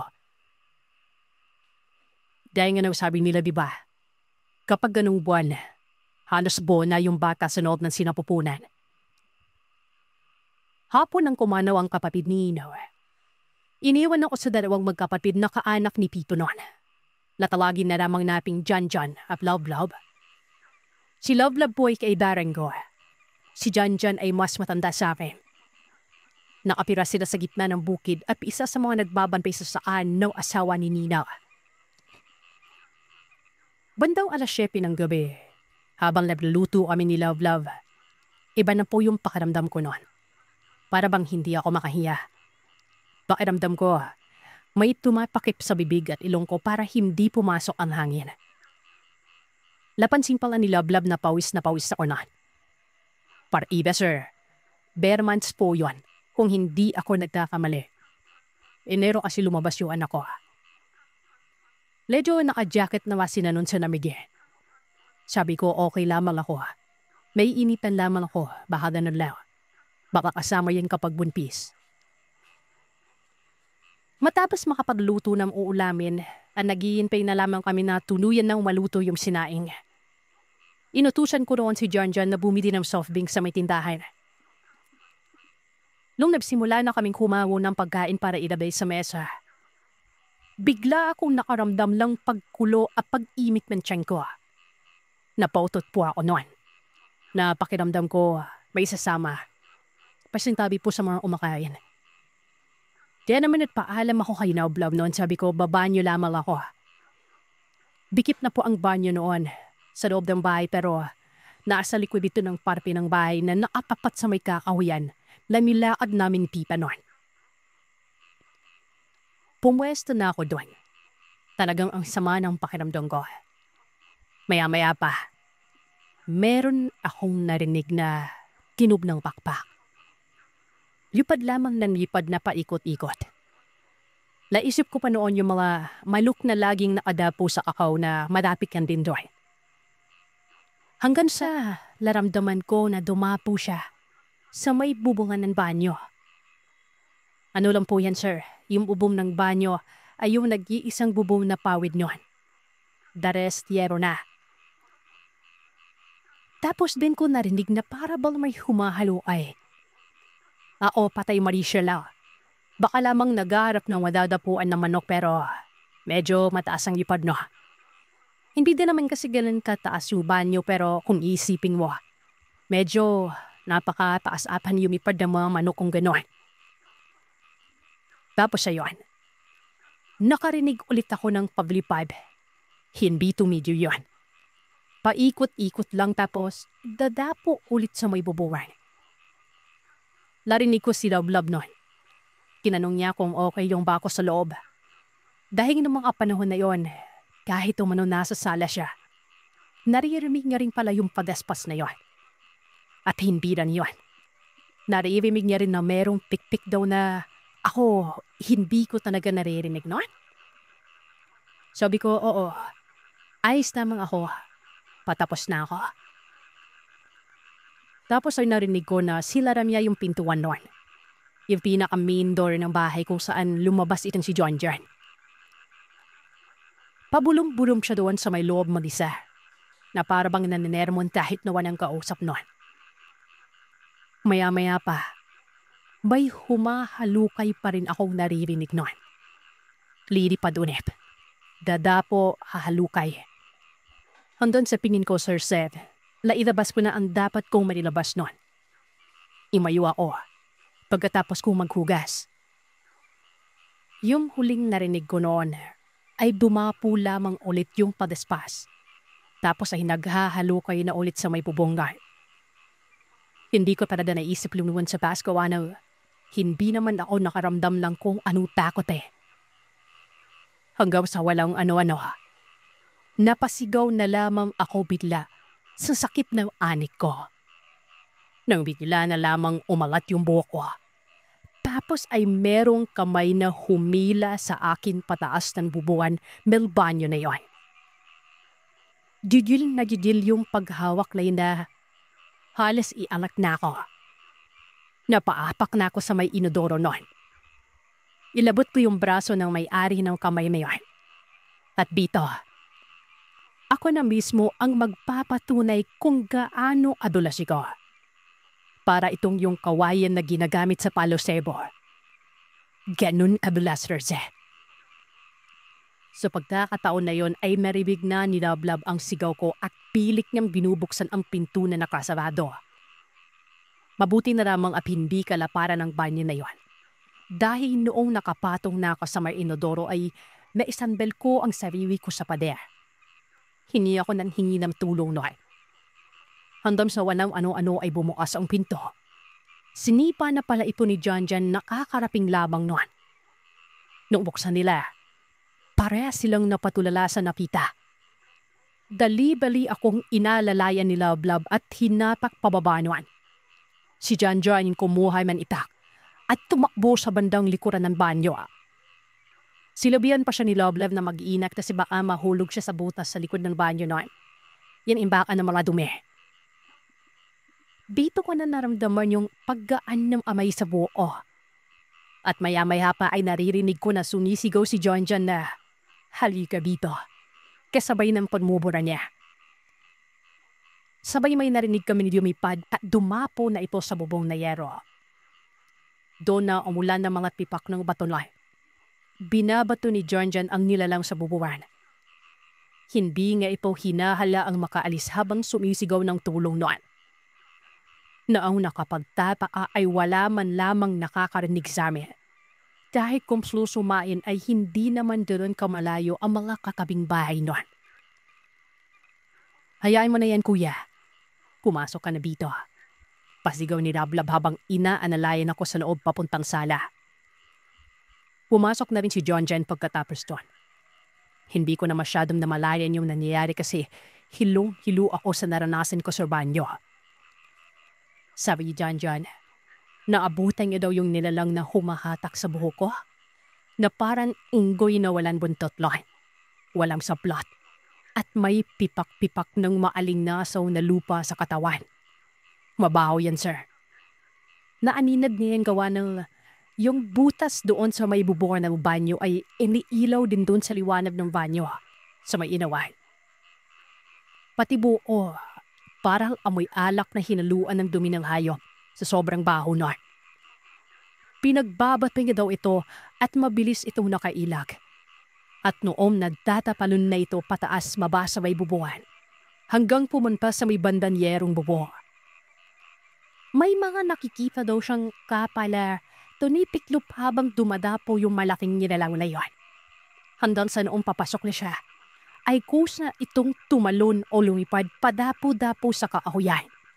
Papunta doon banda. So merong tulay. Makalipas lamang ang mga ilang minuto, nakarinig kami ng mga tawag sa labas. Yung mga ibang mga kalapit bahay doon sa barangay na yon. Ang sabi nga nila, naririnig nila yung malalakas na pabato sa may bubungan. Kung sa bahay daw ba yun ni Ninaw nanggagaling. Nakapagtapak ang hamang parete Sir Seth na yung mga bato. Naririnig nila noon pero yung pagsigaw namin ni John at Love Love, hindi umano nila naririnig noon. Ako po sure yan. Nangyari ang karalasan namin na ito noong ninsam tailalang tumira ni Pipa sa amin. Bago ko simulan ng kwento, ipapakilala ko muna yung alias ng mga kamag-anak ko na involved sa kwentong ito. Yung tita ko na kapatid ni Papa. Tawagin meron natin sa palalang Amelia. Ang anak lang si Yusho na nasa 4 na taong gulang noon. Si Papa na tawagin na nating Papa Untoy. Si Lolo Huyan at Lola Hinoveva. Biyuda na si Papa noon, kaya hindi me rin ako nasundan. Si Pipa naman, medyo masedan pero pawanawa siya. Parang abet pero hindi niya alam na may sabit ang lalaki. Namuhay si Pipa, Amelia at si Yusho sa abigang baryo. Mga siguro 5 barangay mula sa amin. Bago-bago ng binsya doon, kasama ng ibang mga kamag-anak namin. Gawa na hula ng gaming siya sa Mayiya. At umuwi sa amin. Nagkaroon sila ng konting hidwaan ng yola ko dahil din sa relasyon niya sa lalaking ito, sa papay ni Lucio. Isa sa mga sideline ni Pipa noon na yung pagpapaluto. Wala kasi ito sariling karinderya o mapagpwestuhan. Basta paluto ang ginagawa niya. Kumbaga kung may okasyon o tamad magluto ang mga tao at may nakakakilala sa kanya, kinukontratay pa. Binabayaran siya at sumatupal. Siya yung nag-order ng mga sahog o ingredients, magluluto at magsaserve. Maayos naman ang danikong sideline ni Tipa. Isa ito sa mga trabaho niya. Bukod sa marami siyang kontak sa palengke noon, meron siyang isang pinagkukuhanan ng karne. Tawagin na lang natin ito, Guy Store. Isang kilalaw may negosyo ng papayan sa amin. Kahit kami, dito din kami kumukuha sa kanya. Isang araw noon, nagulat man kami na dumating si Tipa Amelia at yung anak la sa bahay. Nawawayay at si Pipa noon. Halatan wanang sapat na tulog at para bang balisa. Si Lucio naman, normal lang tingnan. Bit-bit ito ni Tita. Naalala ko pa noon na hindi ko siya kaagad nakilala. Nakita ko lang itong nakatayo sa may gate. May mga dala itong galit. Noong mamukhaan ko, pinapasok ko agad. Tapos nagmano. Nakiusap ito. Sabi niya, kung pwede, makituloy mula siya sa amin gawa ng hindi ba sila pinatatahimik ng mga bisita nila tuwing gabi. May gumagambala daw sa kanila. Ang unaw akala ni Papay noon dahil sa politika. Pa-eleksyon na kasi noon at si Pita yung tipong may kinakampanya na tao. Pilab sa viyali pa ni Tatay tungkol doon. Al kaso, hindi yun lang bailan. Matapos makapalanghalian, kasama sina Lolo at Lola, umupo kami sa hagdan ng bahay.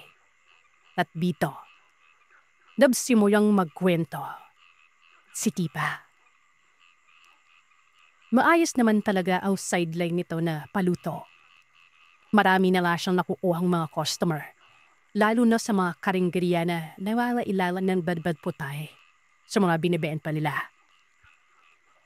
Isa sa mga suki ni Tita Amelia noon. Dalawang mag-asawa. Sina Marieta at Gibo. Hindi nila totoo palanan.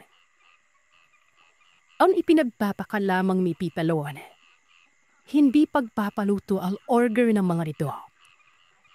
Nagpapasabay lamang sila kay Tita kapag kukuha siya ng karne, teka isto. Ang mga pinapabili ng mga ito kay Tita, mga hilaw na atay at iba pang mga laman loob. Mapababoy man, baka o manok. Minsan na nga daw silang dinerecha ni Tita noon. Bakit hindi na lang sila dumiretso kay Kaisto? Mas makakatipid sila. Hindi katulad ng kapag siya ang kumuha. May patong. At saka isa pa, kumukuha si Tita doon kina Kaistong ng madaling araw pa. Yung bagong katay at mainit-init pa ang karne at laman. At pagka-uwi niya naman sa kanila, nakaantabay na kaagad ang mag-asawa sa tapat ng bahay nila para kunin ang karne. So parang ganun din. Nakapagtataka nga gawa ng wala namang sasakyan umano ang mga ito. Pero nakakarating ng ganung oras sa barangay nila Tita. Ang mag-asawa naman na ito, walang masyadong imik sa suhestyon na yon. Iwas sila sa ganong suhestyon ni Tita. Ayaw daw ba ni Tita nun? Sa kanya kumukuha. May kita pa. Well, may punto naman kaya sige na lang si Tita Amelia. Dagdag pera din. Suki pa niya. Hanggang sa isang araw, gaya ng nakagawian, umagang-umaga pa lang, pumunta na si Tita Amelia kina Kaistong. Ang kakaiba lang ng araw na yon, hindi nakapagpa-reserve si Tita Amelia ng mga karne at laman. Gawa ng hindi niya kasi in-expect na merong bigla ang umorder. Dapat nung araw na yon, wala siya kina Kaistong. Meron pa siyang ibang pinagkakaabalang trabaho. Pero dahil halos sabay-sabay ang biglaang order noon, nagbaka sakali na lang si Tita. Pero sa kamalas-malasan, kinulang ng stock ng kinatay si Kaistong. Maraming kasabayan si Tita noon at pakyawan pa. Ganun kasi talaga kapag may piyesta sa isang lugar. May naiuwi naman si Tita ng mga karne, pero mga laman loob, wala. Pagkarating niya sa labas ng bahay nila, gaya ng inasahan, nandun ang mag-asawa, naghihintay. Todo hingi ng tawad si Tita noon at ang sabi nito, bibili na lang siya sa palengke kung gusto nila. Pero ayaw na mag-asawa.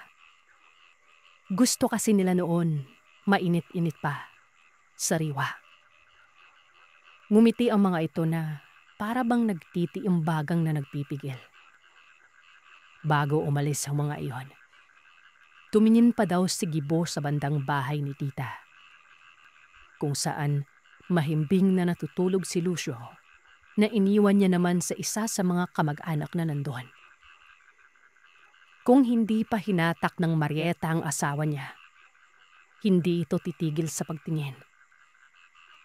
Ngumiti na lamang si Marieta bago nagpaalam na aalis ito. Hapon ng araw na yon, naglalabas si Tita Amelia sa may poso. Para kasing maliit na komunidad ang pwestuhan nila doon. Gaya ng sabi ko, may mga kamag-anak naman kami doon pero mga babae at mga bago-bago rin sa lugar. Pagkatapos maglaba ni Tita, naisipan itong silipin si Lucio at ang isa pa namin kamag-anak na nagbabantay sa kanya. Gulat na gulat si Tita nun na may halong pagtataka nang makita niyang nandun si Gibo, nakikipaglaro sa anak niya. Lumapit naman si Tita sa kanya at nagtanong kung ano ang sadya. kung kukuha ba ng mga laman. Kaso, yun nga, sa susunod na araw pa ang punta niya kila Kaistong. Walang ano-ano. Bigla namang dumating yung Marieta. Medyo humahangos ito na parang nagmamadali. Tinawag niya yung asawa niya. Nakikita ni tita ang pag-aalala sa mukha ng babae. Ilang beses pa nitong tinawag yung gibo bago tuluyang bumitaw kay Lucio at umalis. Hindi maintindihan ni tita ang nangyayari noon. Hanggang sa sumapit ang gabi.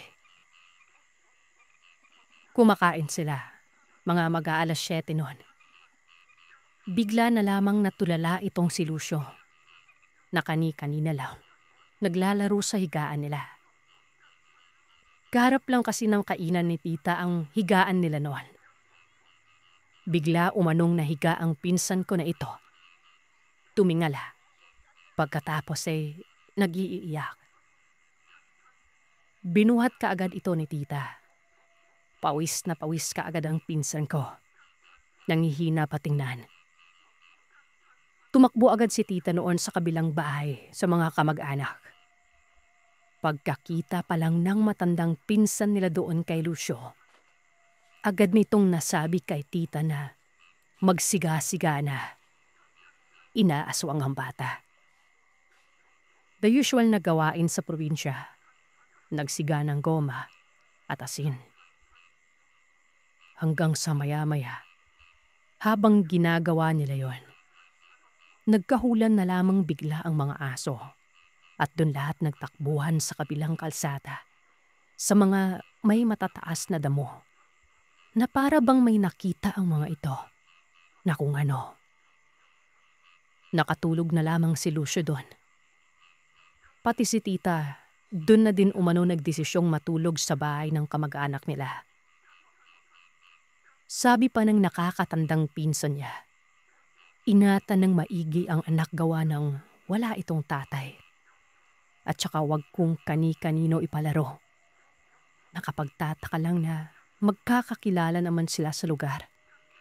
At sa pagkakaalam nila, wala namang mga ganoon doon. Unless, hindi taga roon. Baka isa sa mga kumukontrata kay tita. Marami din kasing suki si tita na hindi taga doon sa kanila kaya posible. Naisip na agad ni tita ang mag-asawa. Oo nga naman, di ba? Sa lahat kasi ng suki niya, ito yung mga hilaw na laman lagi ang kinukuha. Sumunod na gabi, ganun na naman ang nangyayari kay Lucio. Umabot pa ito sa punto na 2 araw na naggagaganon ito. Puyat na palagi si tita. Walang sapat na tulog. Pati ang mga kamag-anak niya doon, nadadamay. Sinabihan si tita na pwedeng ipasadya na lang sa manggagamot. Yun nga lang, dun sa lugar nila tita noon, maliit lang yung barangay na yon. Wala doong manugluy o mga tagagamot. Kailangan pa niyang dumayo. Fast forward, eto nga ang ginawa ni tita. Dahil sa hindi na rin siya komportable sa lugar nila, nagdesisyon ito na humingi ng mismo ng tulong kay papa. Wala pa ring imikan nun si Lola Genoveva at si tita. Pero okay naman si Lucio kay Lola. Kalong-kalong niya pa ito. Sabi naman ni tatay, sigurado daw bang aswang yon? Baka kasi mamaya may sakit na pala itong pinsan ko. Si tita naman, naisip din daw yun kaya kung maaari, dun na muna siya sa amin habang inoobserbahan si Lucio. Dahil mas malapit ang mga sakayan doon at maraming pwedeng arkilahing tricycle sa amin. Hindi gaya sa kanila na medyo tago ang lugar. Medyo kampante naman kami ng gabi na yon dahil syempre marami-rami na ang tao sa barangay namin. Kumbaga isang sigaw mo lang, okay na. Kinahapunan, mga 5:00 na siguro. Basta walang araw noon. Lumabas ako saglit para bumili ng yosi sa tindahan. Utos ni Papa. Walking distance lang ito. Pagka-uwi ko, bago ako makarating sa gate ng bahay, meron akong nakasalubong na matandang lalaki. Nakangiti ito. Alam kong hindi ito taga sa amin. At nung time na yon, hindi ko alam na si Gibo na pala ang kaharap ko. Yung suki ni nanay. Sabi nito, "Andyan ba si Neneng Amelia sa inyo? Pakisabi, dadaan ako mamaya para sa atay." Tapos ayon, naglakad na ito. Hindi na niya hinintay yung sagot ko. Pagka-uwi ko nun, agad kong sinabihan si tita. Hindi ko maipinta ang mukha niya nun nang sabihin ko sa kanya kung ano ang itsura ng matandang nakausap ko. Kumpirmado. Iyon nga si Gibo. So anong ibig niyang sabihin, di ba?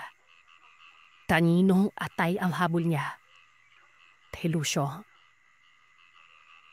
Dito na nagsagutan si Lola at si tita. Si Lola naman kasi minsan walang preno. Paulit-ulit niyang sinasabi kay tita ang mga maling desisyon niya sa buhay. Kung hindi pa pumagitna si Lolo noon, hindi sila matatahimik. Si tatay at lolo nagsimula ng maghasa ng itak nila. Parehas silang nasa likod ng bahay. As in, dinig na dinig mo talaga yung kuskus nila sa hasaan na para bang nagpaparinig sa kung sino. At ito na. Pasado 6:00 pa lang yon. Naglulupasay na naman si Lucio. Binuhat ito ni tita. Akap lang ito ng akap kay tita tapos nakayuko. Para bang may nakikita siyang ayaw niyang makita. Nagsigana si Lola sa mismong kusina namin noon. Doon siya nag-apoy sa may lutuan. The usual na siga kapag may aswang. Pinutol-putol na goma ng tsinelas at asin. Hinahampas-hampas din ni Lola ng walis ang bawat pader ng bahay. Pinapatahan niya si Lucio na huwag nang umiyak. Kami na ang bahala sa nang aaway sa kanya. Ang alam ko, umikot na rin sina lolo at tatay noon sa paligid para lang makasigurado na wala talagang kung sinong nandun na mananamantala sa pinsan ko. Pagkatapos noon, medyo naging maayos na siya. Parang walang nangyari. Nakikipaglaro na ulit. Ako noon yung pawis na pawis. Takot din ako sa ganito kahit na ni minsan hindi ako nakakita ng aswang.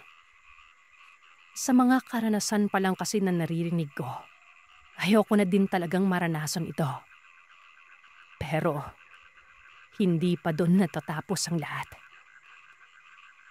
Patulog na kami. Si Lolo at Lola may sariling katre na higaan. Si tatay sa upuan na mahaba.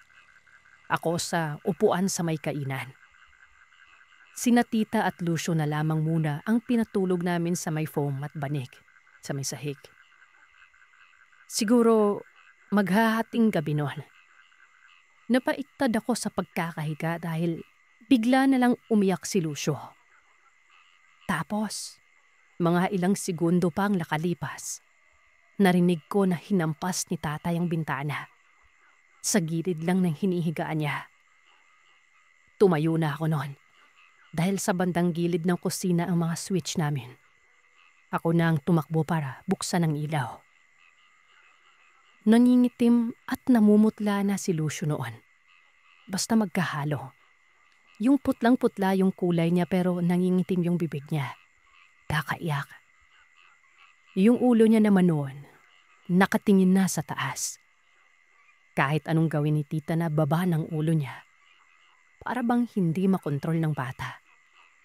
Parang ayaw niyang tumingin doon pero wala siyang magawa. Hinaplos na ni Lola ng langis noon si Lucio. Wala na. Si Lolo, inaalo nila ang pinsan ko na to. Habang si tatay, inutusan ako na mag-apoy na ulit sa kusina. Sumunod naman ako. Akala ko malakas na ang loob ko noon kahit na naglalakas-lakasan lang. Pero anak ng tinapa. Bigla ba namang sabi ni tatay sa akin, "Julian, lumabas ka. Kumuha ka ng mga sili." Sabi ko naman kay tatay baka pwedeng sapat na yung asin at goma, 'di ba? Basta daw, kumuha ko. Parang ayaw ko siyang sundin noon. Bakit hindi na lang siya kumuha, 'di ba? Pero syempre, hindi ko sinabi sa kanya. Medyo napansin ni tita noon na medyo natatakot ako. So ang ginawa niya, pinabuhat niya kay Lolo si Lucio at nagpresenta na samahan ako. E di ayun na, nasa labas na kami. May bitbit na itak si tita noon. Yung sili at iba pang tanim, nasa isang kanto kahanay ng gate namin sa harap ng bahay. So kailangan ko pang humakbang papasok sa mga tanim bago ko maabot ang sili na ito. Ang plano ko noon, pagkatapos ko makakuha ng bunga, lulundag na ako pabalik kay tita. Pero anak ulit ng tinapa. Nakadalawang pitas pa lang ako. Bigla akong nanigas sa may kinatatayuan ko. May ingay akong narinig. Yung nasa kabila lang ng bakod.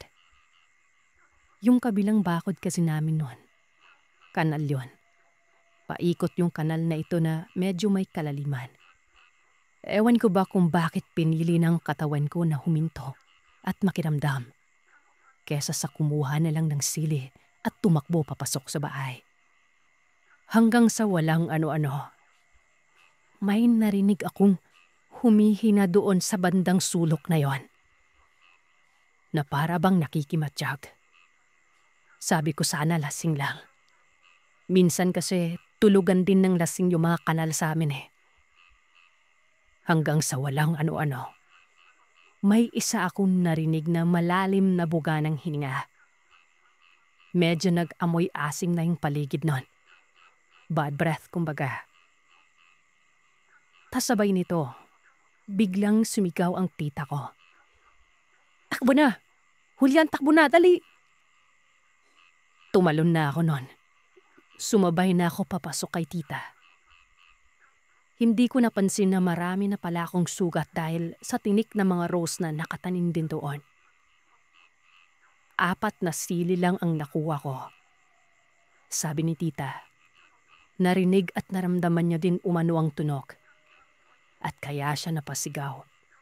Dahil sa may itim na anino siyang nakita. Sa kabila lang ng bakod.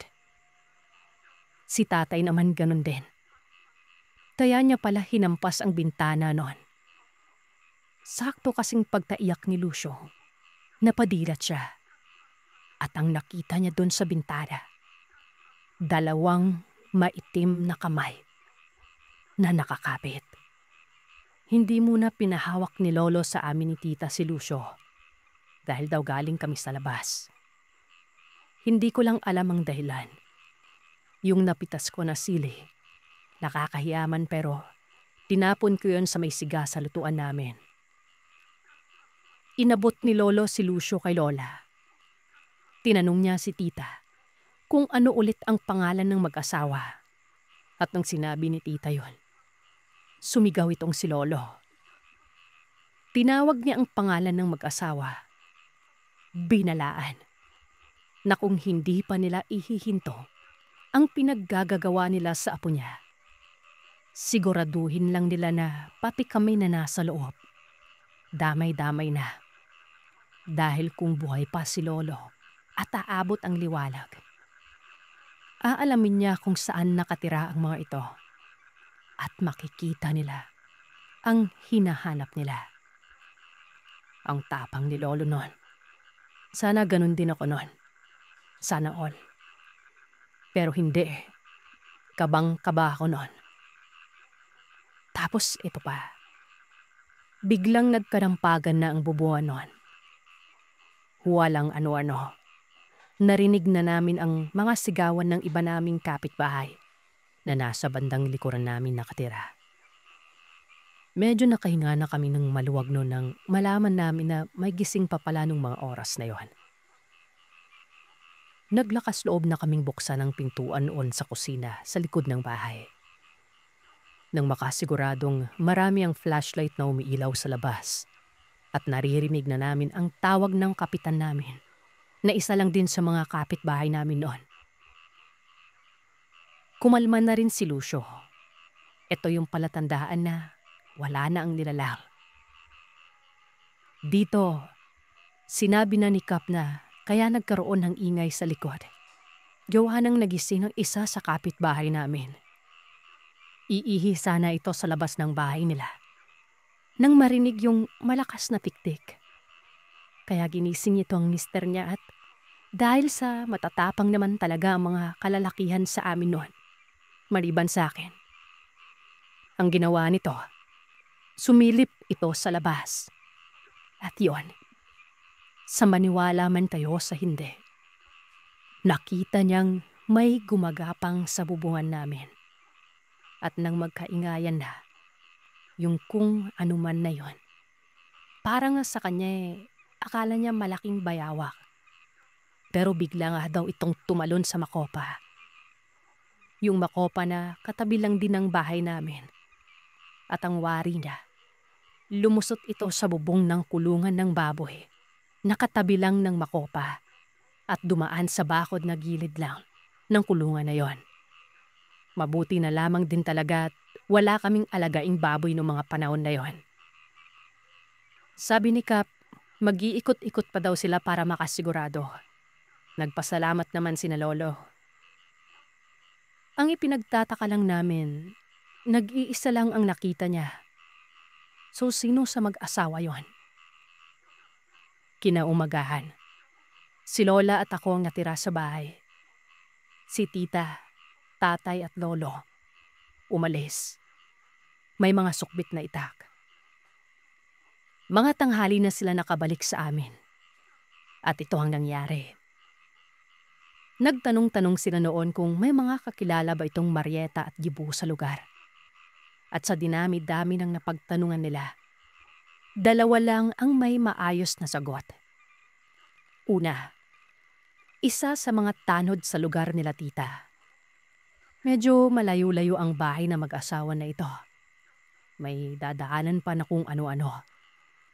Ang sabi ng tanod, maigi nang wag puntahan kahit na ano pa ang sadya nila. Hindi na sinagot ng tanod kung bakit. Pero itong pangalawa, si Kaistong, yung may katayan ng karne. Hindi pala nito alam na kay tita kumukuha ang mag-asawa. Kung alam niya lang nung una pa, edi sana napagsabihan niya na ito. Aswang si Marieta. Ito ang sinabi ni Kaistong. Pero sobrang tagal na daw ng panahon na yon. Bata pa siya. Bantog na ito kaya naman iwas din ito kay Kaistong. Kasi alam niya kung ano ang matanda. At siguro dahil si tita ang nilapitan, gawa nang wala itong masyadong kaalam-alam sa lugar, pati ng iba pa nilang kamag-anak.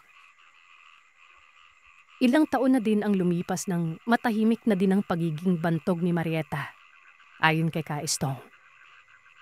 Pero nung nakaraan nga daw, siguro nung nagsimulang umorder ang mga ito kay tita ng mga laman loob, nabalitaan na ni Kaistong na niyanggaw na ni Marietang ito ang sariling asawa niya, si Gibo.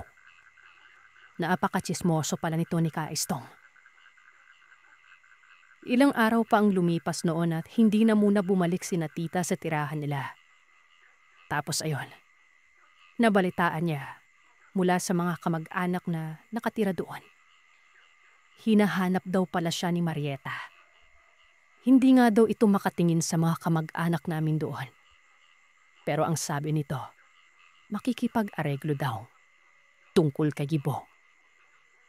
Ibig sabihin nun, si Gibo ang sumunod kay Lucio, hindi si Marieta.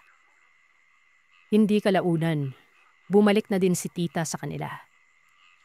Tinulungan na lamang ito nila tatay at lolo na mabakuran palalo ang bahay nilang mag-ina at magtanim-tanim din ng kung anong pwedeng pangontra, tulad ng atis at anonas. Ayaw daw kasi ng mga aswang ng ganong amoy. Wala na ding naging balita si tita sa mag-asawa. Tinigil na niya ang paluto na sideline. Naganap na lamang siya ng ibang pagkakaabalahan noon.